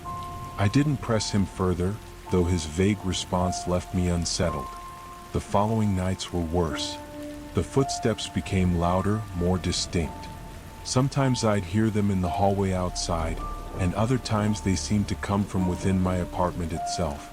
I would wake in the middle of the night to the sound of scratching against the walls, like fingernails dragging slowly over the plaster. I decided to do some research on the building, hoping to find some clue as to what was happening. What I discovered was unsettling: rumors of previous tenants who had gone missing, strange reports of doors that wouldn't open, and some vague mentions of a shadow figure seen in the hallways late at night. The more I learned, the more I realized that this building might not be as empty as it seemed. One night, the worst thing happened. I was lying in bed, staring at the ceiling, unable to shake the feeling that something was wrong. And then I heard it, an unmistakable sound of someone breathing softly from the corner of my room. I turned slowly, expecting to see a figure standing at the foot of my bed, but there was nothing, just darkness. My heart pounded in my chest. I wanted to scream, to call for help, but I was frozen, paralyzed with fear. And then I saw it, a shape darker than the shadows around it, standing at the edge of the room. It was tall, thin, and featureless, like a person, but not quite. I blinked and the figure was gone. My breath caught in my throat and I scrambled out of bed, flicking on the lights. The room was empty. There was no one there.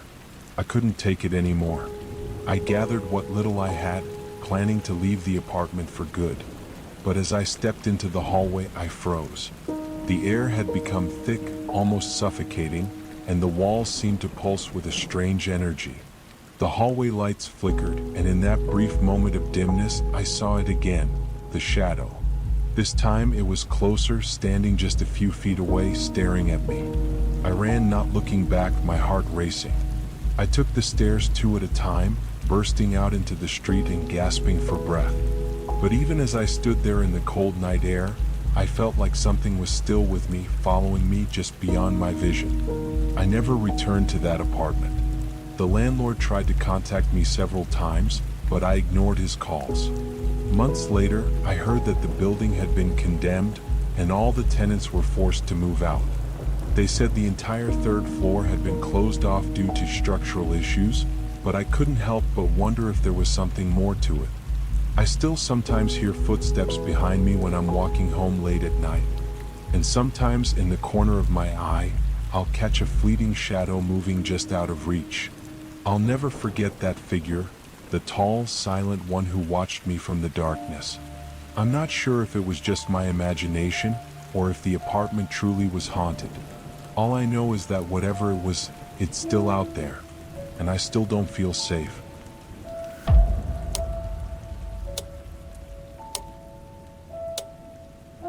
I had been driving for hours, trying to make my way to a remote cabin I had rented for a solo winter retreat. The weather had been unpredictable for the past few days, but I was determined to make it. After all, this was meant to be a peaceful getaway. I didn't want to let a little snowstorm stop me. The road was winding and narrow, cutting through the thick woods. The snow began to fall heavier, blurring my view and making it harder to see. The wind howled as the temperature dropped, and soon visibility was reduced to only a few feet in front of me. I pulled over to the side, debating whether to continue. The cabin was just a few miles away, but I wasn't sure I could make it in this weather. I decided to press on, telling myself I was close enough to be safe. After what felt like an eternity, I finally saw the familiar silhouette of the cabin against the darkening sky. The lights inside were a welcome sight, flickering like a beacon of warmth in the storm. I parked and hurried inside, eager to escape the freezing cold. The cabin was rustic but cozy, with a fireplace that crackled as I dropped my bags. The large windows gave a perfect view of the snowstorm outside, but inside, the warmth and solitude were exactly what I needed. After unpacking, I made a cup of tea and sat by the fire. As I sipped, I felt my exhaustion from the drive melting away, the storm outside becoming a distant sound. The only noise I could hear now was the crackling of the fire and the occasional gust of wind. But as the evening wore on, I began to notice something strange. Every so often, I would hear a faint knocking sound, like someone tapping lightly on the window. It was subtle, almost like a trick of the wind, but it happened repeatedly. I assumed it was just a branch or something outside, blown against the glass by the storm. Still, the tapping persisted. I hesitated, wondering if I should check, but the thought of opening the window to the freezing cold made me uneasy. Instead, I decided to ignore it, telling myself that it was nothing. The storm was getting worse and I wanted to relax. Just as I thought the noise might have stopped, I heard a louder knock, this time unmistakable and coming from the door. My heart skipped a beat. It was too early for anyone else to be out here, and the storm was too fierce for anyone to be traveling this way. I stood frozen, staring at the door. Another knock, followed by a brief pause. I walked slowly to the door, peeking through the peephole. There was no one there, just the swirling snow and the howling wind. But then something caught my eye, a figure barely visible in the distance, standing in the snow just outside the porch light. I couldn't make out their face, but I could see their silhouette, tall and cloaked in what looked like a heavy coat. The figure didn't move, just stood there watching the cabin. I didn't know what to do. The rational part of my brain told me it was probably a hiker or someone seeking shelter from the storm, but something about the way they stood so still, unmoving, sent a chill through me. I called out through the door, asking if they needed help, but they didn't respond. They just stood there, silent as ever. I debated calling the police, but then I realized I had no cell service out here. The only phone was the landline, but it wasn't even connected to anything other than a voicemail service. I was utterly alone. The figure remained still and silent, and after what felt like hours, I couldn't take it anymore. I grabbed my jacket, steeled myself for whatever might be outside, and cautiously opened the door. The cold air hit me like a slap to the face, but the figure remained just as I had seen them through the window, motionless, a dark silhouette against the storm. I shouted at them to leave, feeling a mixture of anger and fear bubbling up inside me. But they didn't respond. In fact, they didn't even move. I took a step toward them, my breath clouding in the freezing air. When I was only a few feet away, I reached out, ready to tap them on the shoulder or grab their arm. But the moment my fingers touched their coat, the figure crumbled into a heap of snow and nothingness. I stumbled back, heart racing, my body frozen in place. The figure was gone, vanished as if they had never been there at all. Suddenly the wind died down. The storm, which had raged on for hours, seemed to stop almost instantly. I looked around the empty porch, the surrounding snow untouched by footprints or any sign of life. I quickly closed the door, bolting it shut. My hands shook as I locked every window, turning off the lights and huddling in the dark by the fire. But the fear didn't leave. I couldn't shake the image of that figure standing there, waiting as if they had been watching me all along. And even now, as I sit here writing this, I can hear the wind picking up again. But this time it's different. Feels closer. Like something is waiting out there just beyond the storm. I don't know if it was a hallucination from the isolation or something worse, but I left the cabin the next morning. As I drove away, the snowstorm had miraculously cleared, leaving only calm skies behind. But as I looked in the rearview mirror, I could have sworn I saw a figure standing at the edge of the cabin, watching me leave. I never returned. I don't know who or what it was that stood out there in the snow, but I can't shake the feeling that it's still watching.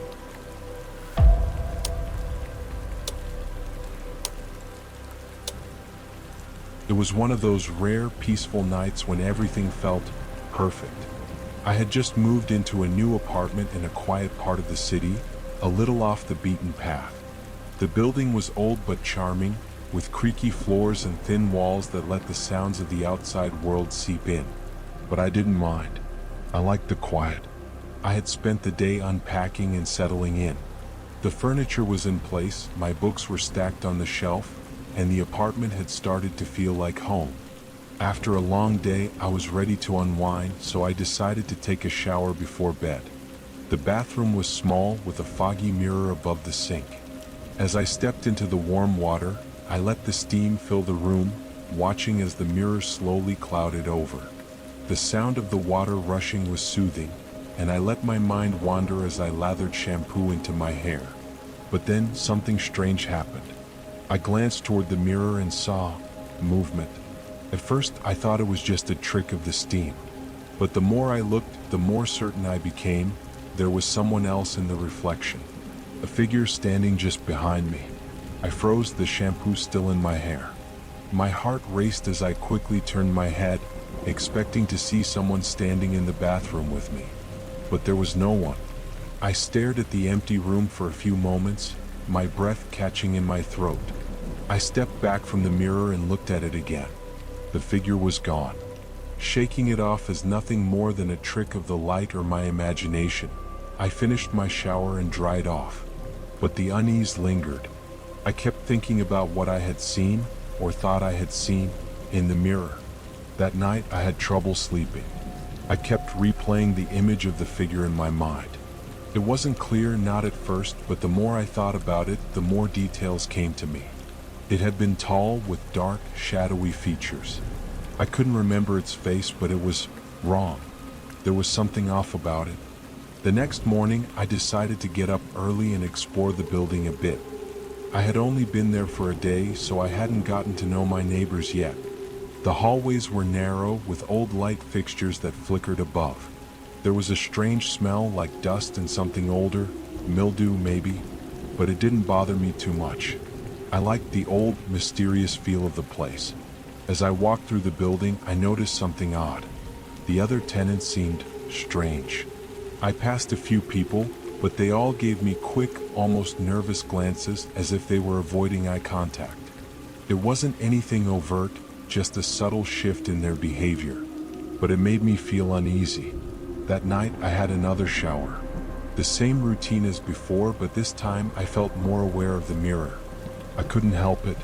I kept glancing at it, half expecting to see something, or someone, reflected behind me.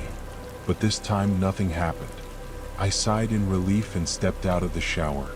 As I reached for my towel, something caught my eye in the mirror. My reflection. It wasn't right. I was standing there drying myself off, but my reflection seemed delayed. It wasn't in sync with my movements. I watched as my reflection took a step after I had already moved, as though it were a second behind me. My heart skipped a beat. I froze, and then the reflection smiled. I didn't smile. I stood there, paralyzed with fear, watching my reflection curl its lips into an unsettling grin. It wasn't my smile. It wasn't even my face. The expression was wrong, distorted. I backed away from the mirror, my hands trembling as I wrapped the towel around myself. I didn't know what to do. I wanted to scream, to run, but my legs wouldn't move. The reflection continued to smile at me, its grin widening as though it was enjoying my terror. I finally snapped out of it and bolted out of the bathroom. I couldn't take my eyes off the mirror, afraid to look back. I stayed in my room for the rest of the night, too terrified to leave. The next morning, I found a note slipped under my door. It was simple, written in a hurried hand. Don't look into the mirrors. My pulse quickened. I didn't know who had left it, or how they knew what had happened the night before. But I had no choice. I had to get out of that apartment. I grabbed my things, quickly packed a bag, and headed out. As I left, I looked up at the building one last time. The windows were dark, but there was something about the way they stared back at me that made my skin crawl, as if the building itself was watching me leave. I never returned. But every time I pass by that street, I feel eyes on me, and I can't help but glance up at the windows, half expecting to see something, or someone, watching me from within. And sometimes, when I'm walking alone at night, I swear I see a reflection in the window behind me that isn't mine.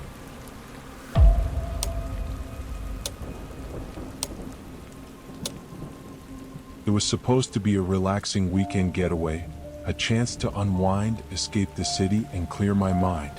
So, when I found a small, rustic cabin available for rent on a quiet farm, I booked it immediately. The reviews were glowing, the pictures serene, and the thought of being surrounded by nothing but nature appealed to me. The cabin was located on the edge of a sleepy village, far enough from the main roads to offer complete isolation.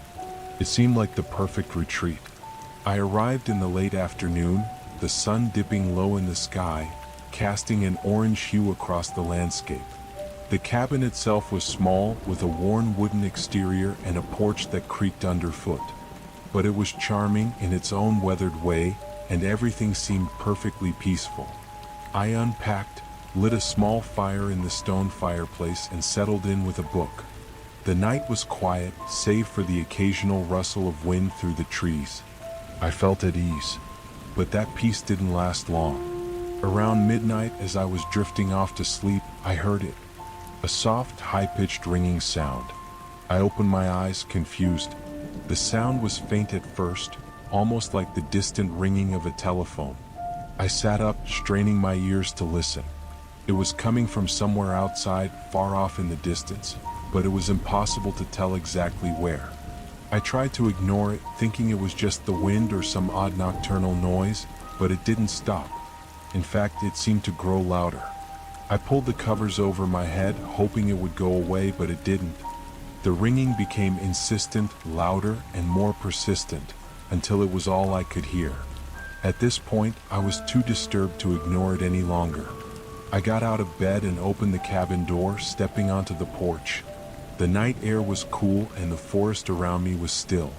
The ringing seemed to come from the field beyond the cabin, but there was nothing in sight. No one around. No cars. No lights. Just the soft, continuous ringing, like a forgotten bell left to chime in the night. I ventured farther out, walking cautiously across the overgrown grass. The ringing grew louder with each step, and my heart began to race. It felt as though it was closing in on me, a haunting sound that seemed to follow me no matter where I went. It was as if the very earth beneath my feet was alive with it. I stopped in the middle of the field, trying to locate the source of the noise. There was nothing but the sound, growing louder still, echoing in the emptiness. I turned in circles, looking around, but nothing seemed to make sense. The sound felt wrong. It didn't feel natural. It felt intentional. As I stood there, paralyzed by the disorienting noise, I suddenly noticed something. There was a shadow at the edge of the field. It was faint, just a silhouette against the dark backdrop of the forest, but it was moving.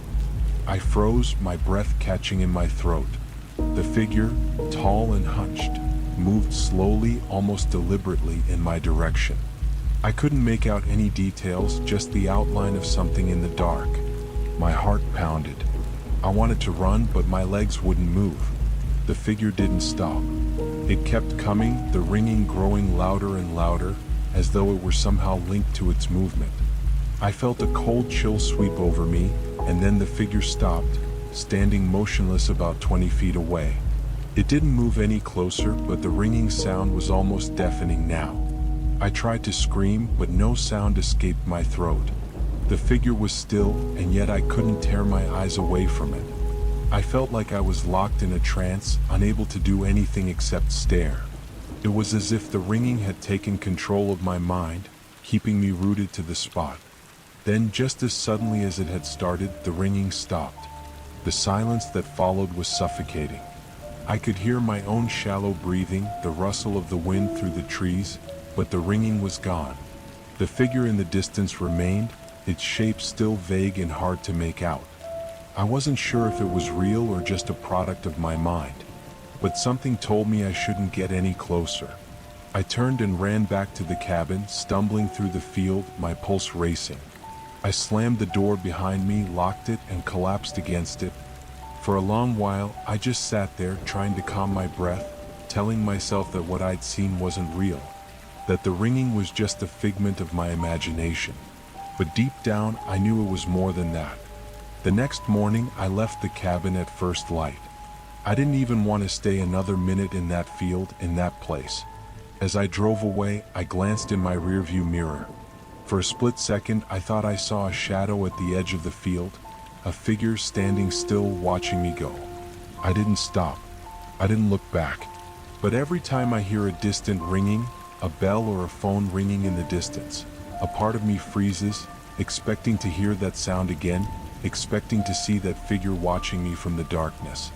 And sometimes, when the wind blows just right, I swear I can still hear it. Faint, distant, and unyielding, the endless ringing.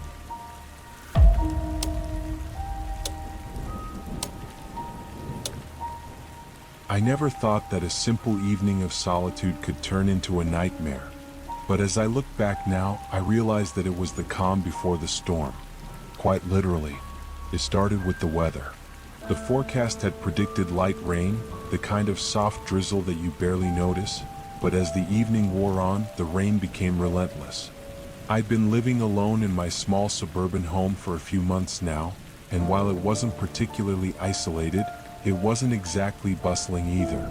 My house sat on the outskirts of town, where the streets were quiet and the world seemed a little slower. I had just finished dinner and was settling in for a quiet night.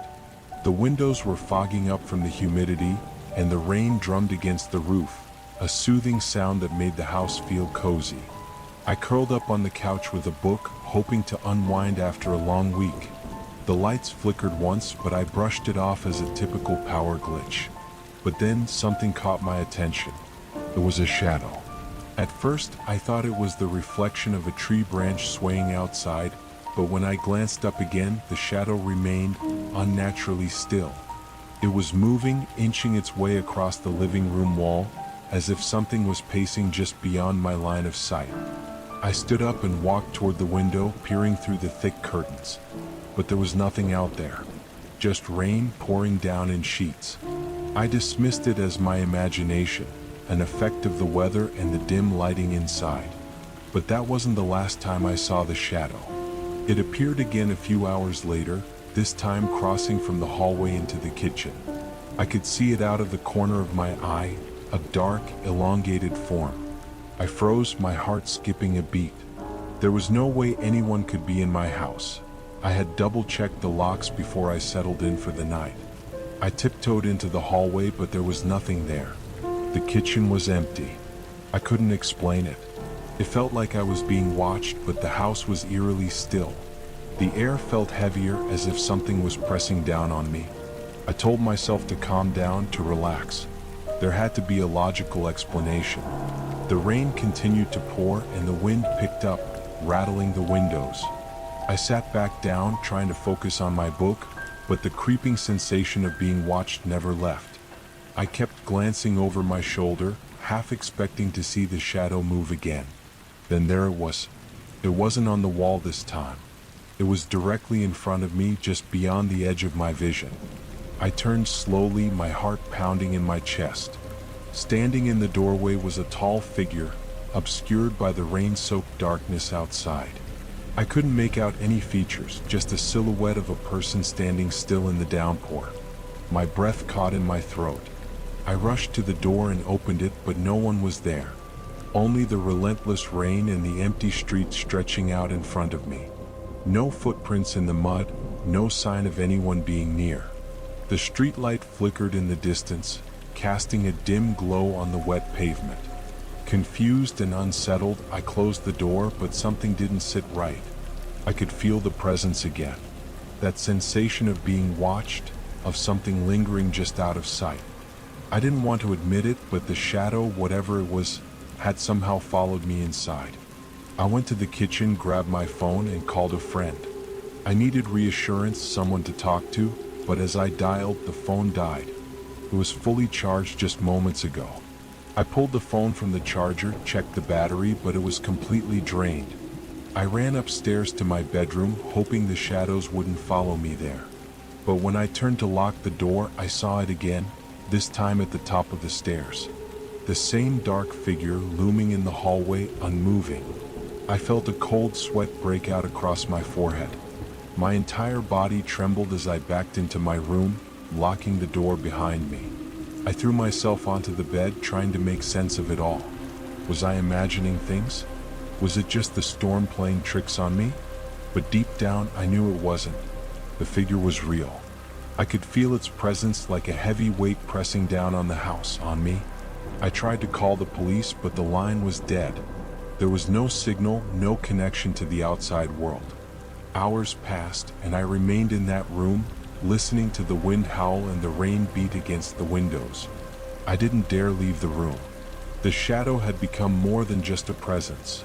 It felt like it was waiting for something, like it was growing stronger with every passing minute. I must have drifted off to sleep eventually, though I have no memory of when. The next morning, the rain had stopped, and the sun was shining through the clouds. The house felt eerily normal again, as if nothing had happened. But when I checked my phone, I saw something strange. A picture. A blurry, dark image of my bedroom doorway, taken sometime in the night. The shadow was there, standing just outside the frame. I didn't take the picture, and I hadn't heard any noise. I left that house the next morning, not bothering to pack. I couldn't shake the feeling that whatever had been in that house was still there, watching me from the shadows, waiting for me to come back. And sometimes, on rainy nights, I swear I hear the soft sound of footsteps following me, just behind me in the dark.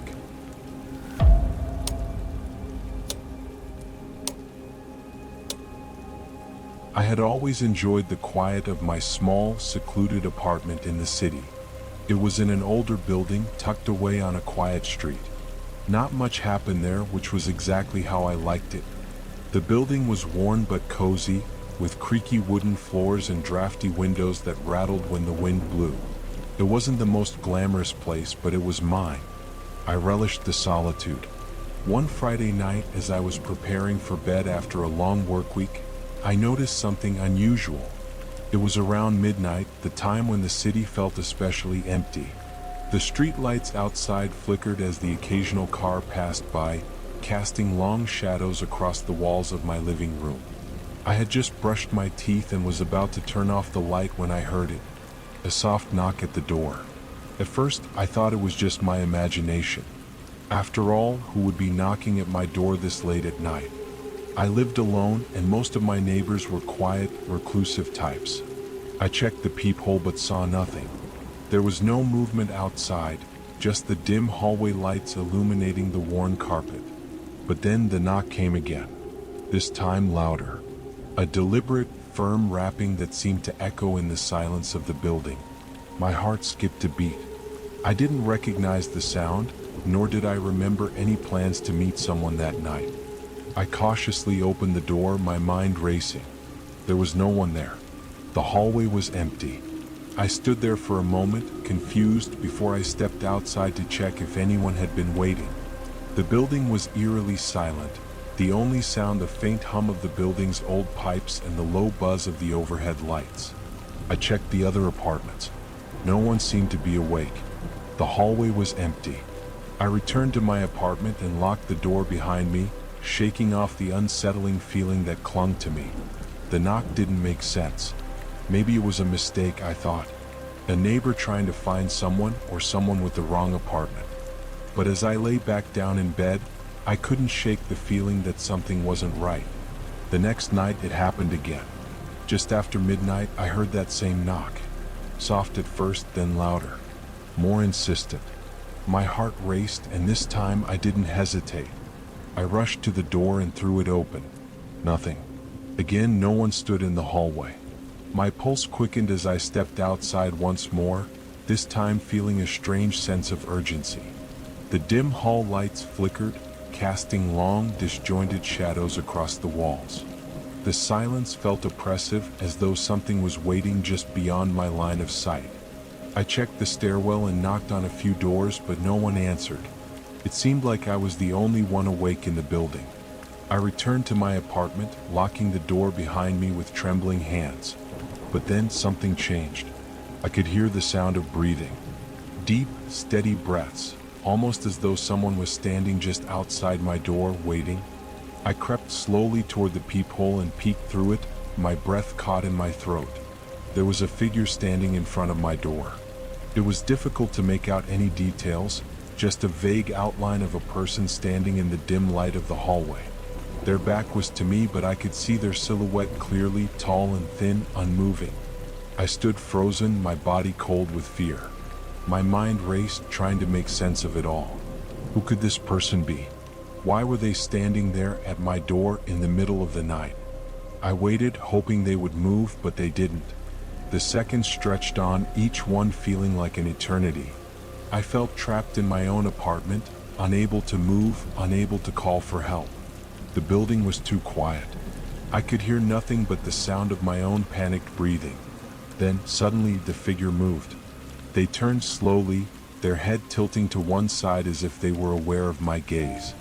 I felt a chill run down my spine, and I backed away from the door, my heart pounding in my chest. The figure didn't speak, didn't make a sound. They just stood there, staring into the peephole. I quickly ran to my phone and called the police. I didn't care what they thought, I just needed someone to help me. But before I could even explain the situation, the call cut off. No signal. My phone was dead. I felt an overwhelming sense of panic. Something wasn't right. It was as if the world around me had stopped.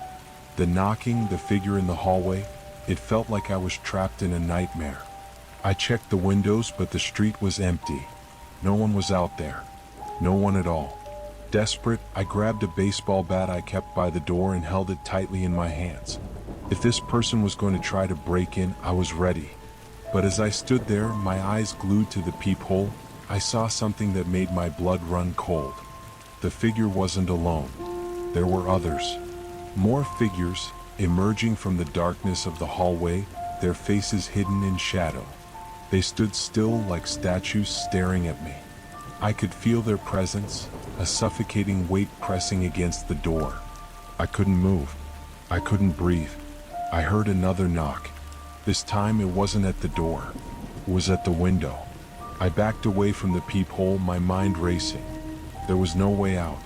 The figures outside were closing in. The room felt suffocating, the air thick with terror. And then, as suddenly as it had started, it all stopped. The figures disappeared. The knocking ceased. The silence returned, just as heavy and unsettling as before. I didn't wait around to investigate. I grabbed my things, ran out the door, and never looked back. I've been staying with a friend ever since. I can't bring myself to go back to that apartment.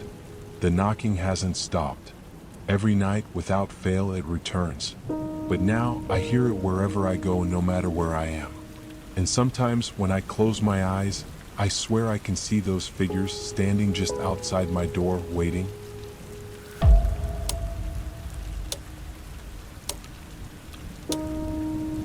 It was a Thursday night when I first moved into the new apartment. The building was old, but the place was affordable and in a quiet part of the city, so it seemed like the perfect place to settle. The walls were thin, but I figured it would be like any other building. Just the usual sounds of neighbors, the occasional footsteps, and the hum of city life outside. The first few days went by without incident. I got to know the people on my floor briefly.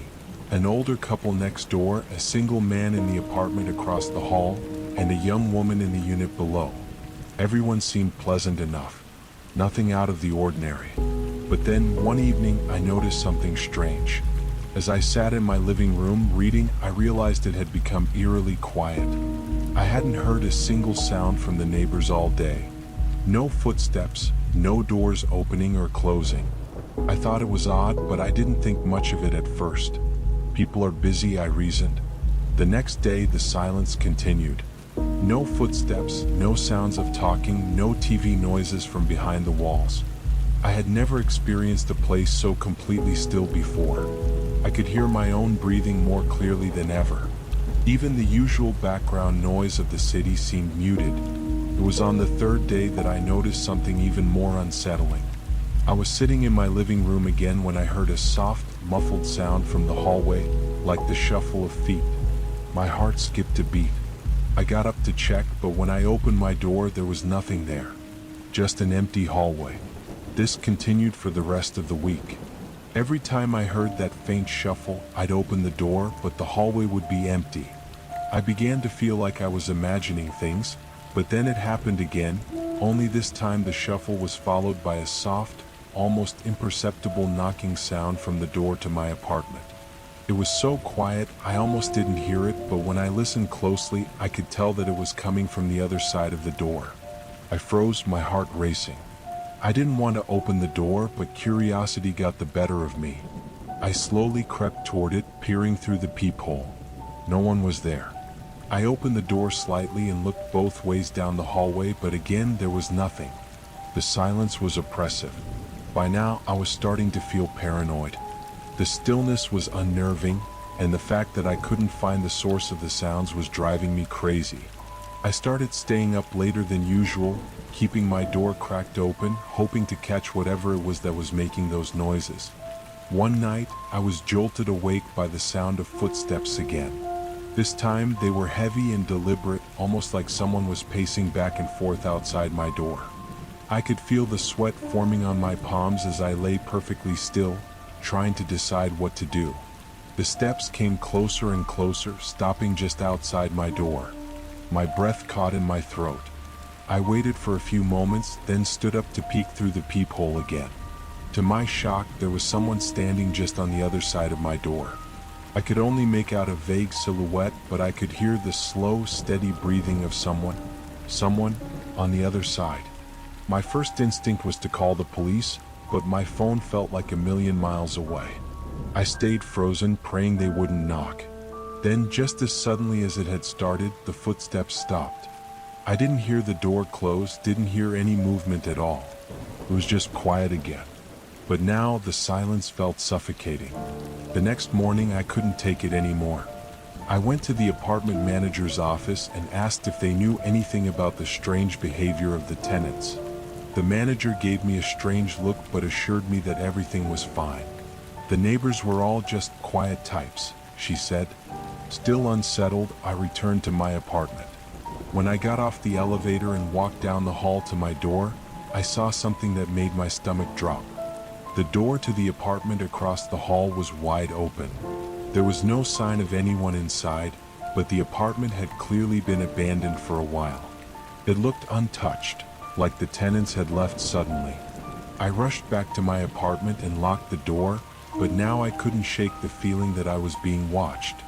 The footsteps outside my door continued, but now they seemed to be getting closer each time, always stopping just outside my apartment, always lingering. Then one evening, after a week of these terrifying sounds, I heard the knocking again. But this time it wasn't soft. It was forceful, and as I stepped toward the door, I felt something, or someone, breathe heavily just inches from my face. But when I opened the door, the hallway was empty. I couldn't escape the feeling that something was hiding in that building, something that never really left, something that knew exactly where I was. As I walked away from the door, I heard one final sound, a soft whisper barely audible coming from the other side. It was only one word, leave.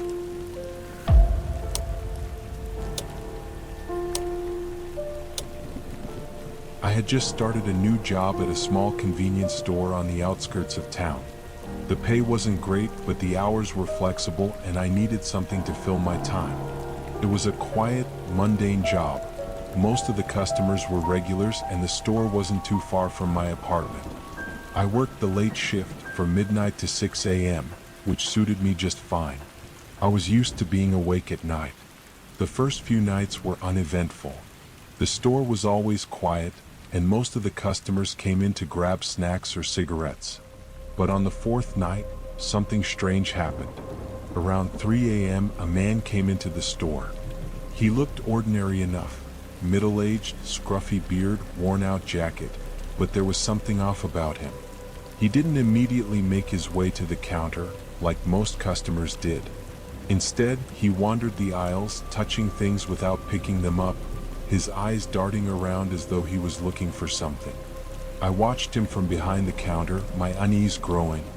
He didn't seem to have a destination. His movements were erratic, almost as if he was lost. After a few minutes, he turned and came up to the counter, standing silently in front of me. His eyes were fixed on me, unblinking. I gave him a polite smile and asked, "Can I help you with something?" He didn't answer at first. Then he leaned forward slightly and whispered, "I need to find it." "Find what?" I asked, my heart starting to race a little. "The thing that's here, that's been watching me," he murmured almost to himself. "It's been following me for days." I didn't know what to say. The store was empty, just the two of us now, and his words were unsettling. I could feel my skin crawling, but I tried to stay calm. "I'm not sure what you mean," I said. "If you need help finding something, just let me know."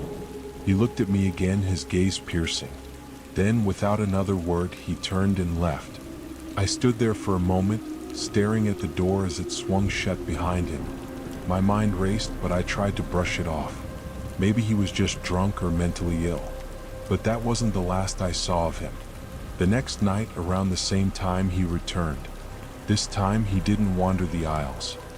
He came straight to the counter and stared at me, his eyes wide with fear. "It's here," he said, his voice shaking. "It's in the store. It knows I'm here. It's been following me." I tried to keep my voice steady. "Who's been following you?" I asked.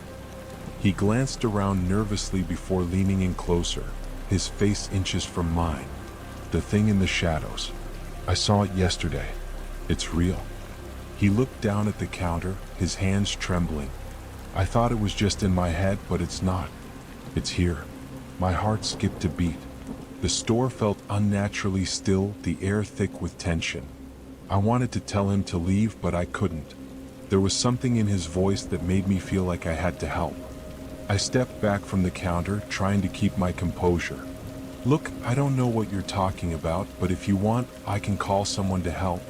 The man shook his head violently. "No, you can't. It will hear you." His outburst startled me and I took a step back, suddenly unsure of what I should do. I was about to ask him to leave when I heard something. A soft, almost imperceptible scratching sound. I froze, listening intently. The noise was coming from somewhere deep in the store. It was faint but unmistakable. It was as if something was moving, something that shouldn't have been moving. I looked at the man, but he was staring at the back of the store, his face pale. "It's here," he whispered. "It's coming." I felt the hairs on the back of my neck stand up. I could hear it now, too, scratching, dragging, something moving behind the shelves. The lights flickered once, then twice, and for a moment I thought the power might go out. The man's voice grew more frantic. "You have to leave. You don't know what's in here."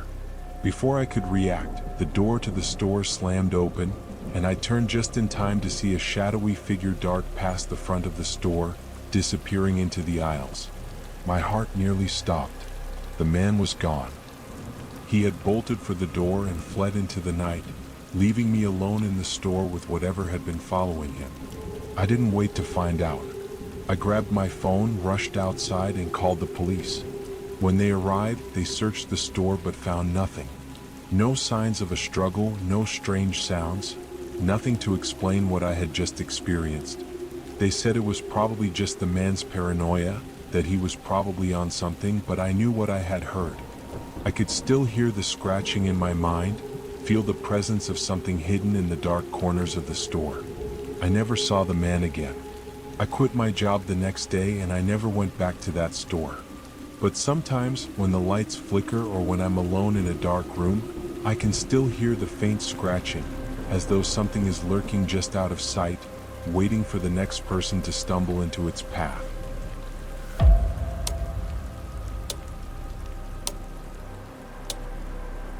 I had just moved into a new apartment in a quiet neighborhood.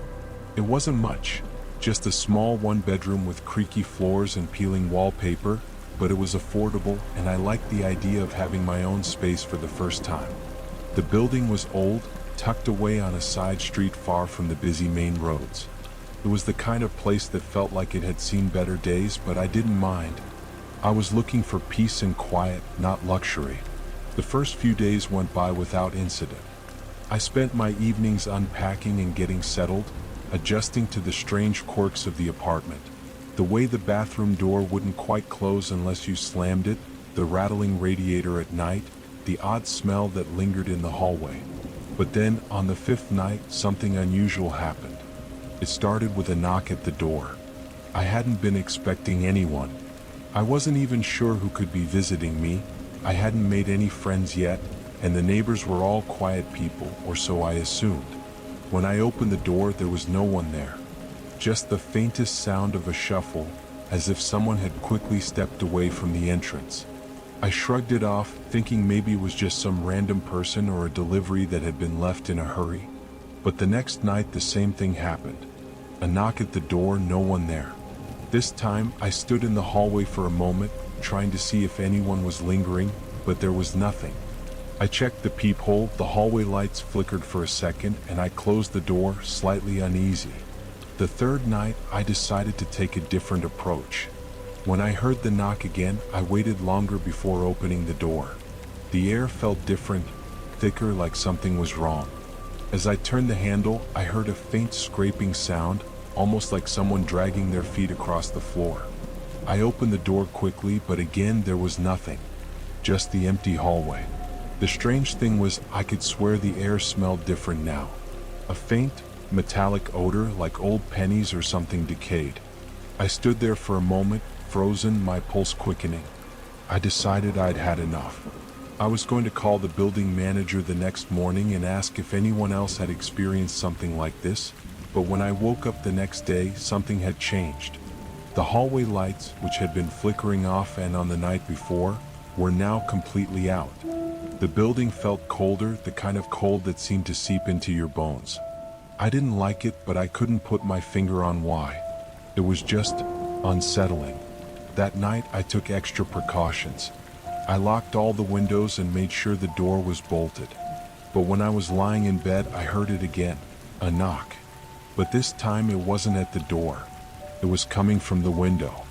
I froze, unable to move. The knock was soft at first, like the tapping of a fingernail on glass. Then it grew louder, more insistent. The sound seemed to be coming from the very center of the window, not from outside. I tried to get up, but my body felt paralyzed, as though the fear had taken hold of me completely.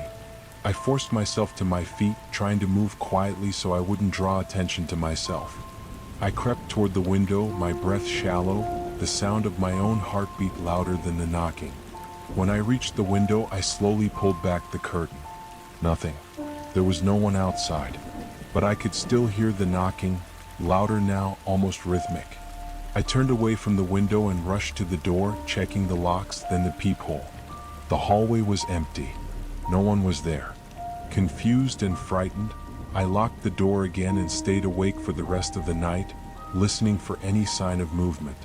The knocking stopped eventually, but the air still felt wrong, and I couldn't shake the feeling that someone was watching me. The next day, I packed up and left. I didn't care about the apartment anymore. I didn't want to know what was happening in that building. But the strange part was, when I called the building manager to let them know I was leaving, they mentioned something unsettling. "You're not the first one," the manager said, almost casually. "People have been leaving for months. Strange things happen in that building. Things that don't have any explanation." "Like what?" I asked, my voice shaking. "There's always someone knocking," they replied, "but no one is ever there. Happens every few days. No one knows who it is." I moved out that same day. I still don't know who or what was knocking at my door, but the smell in the hallway and the strange tapping at my window will haunt me forever. Even now, when I'm in a new place, I keep my curtains drawn and my windows locked. I never want to feel that kind of unease again.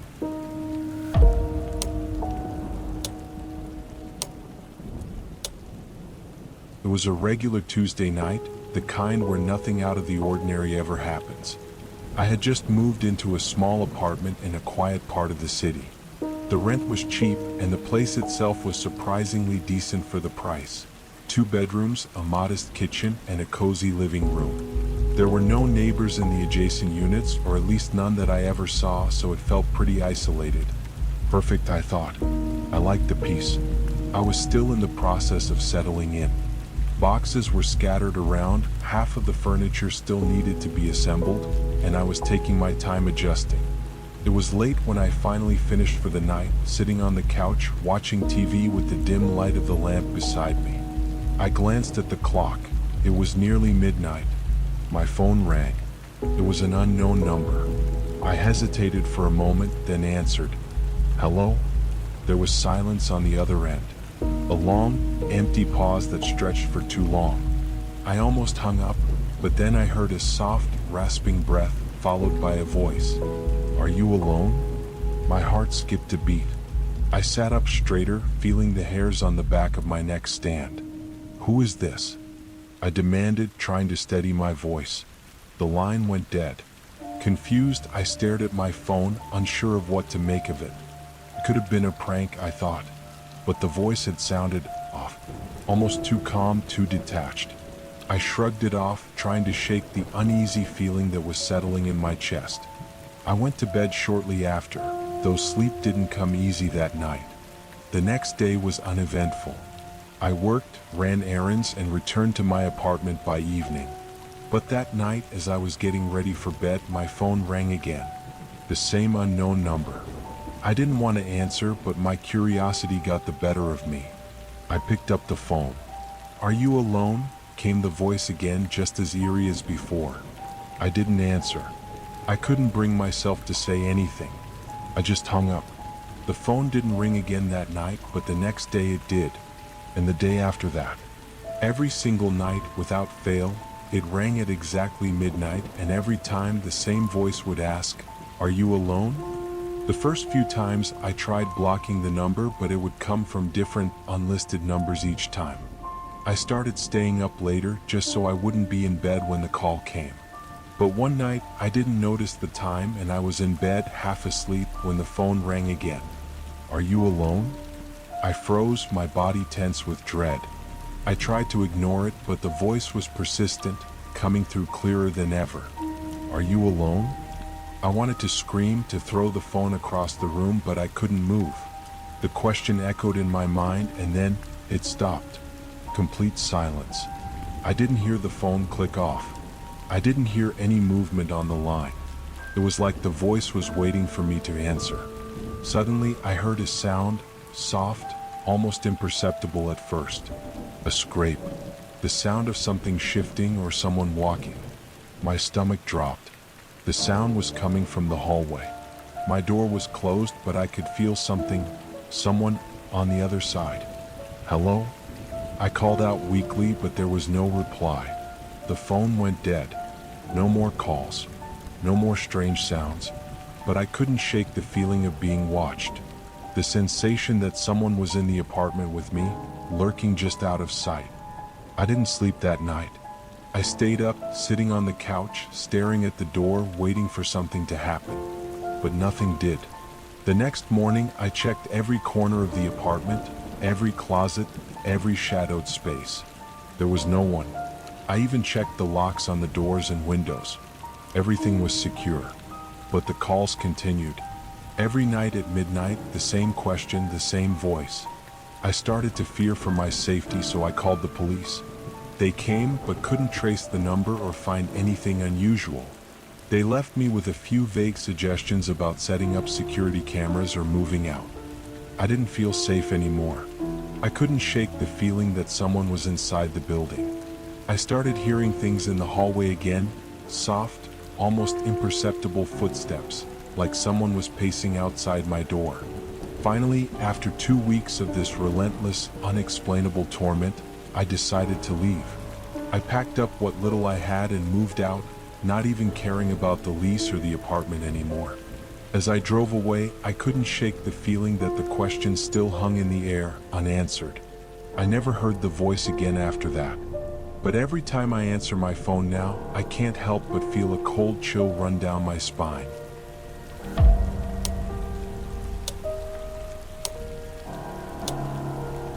Alright, that's all the stories for today. I'm so glad you stayed with me until the end. It really means a lot. If you enjoyed this video, don't forget to like, comment, and subscribe. I'll see you next time.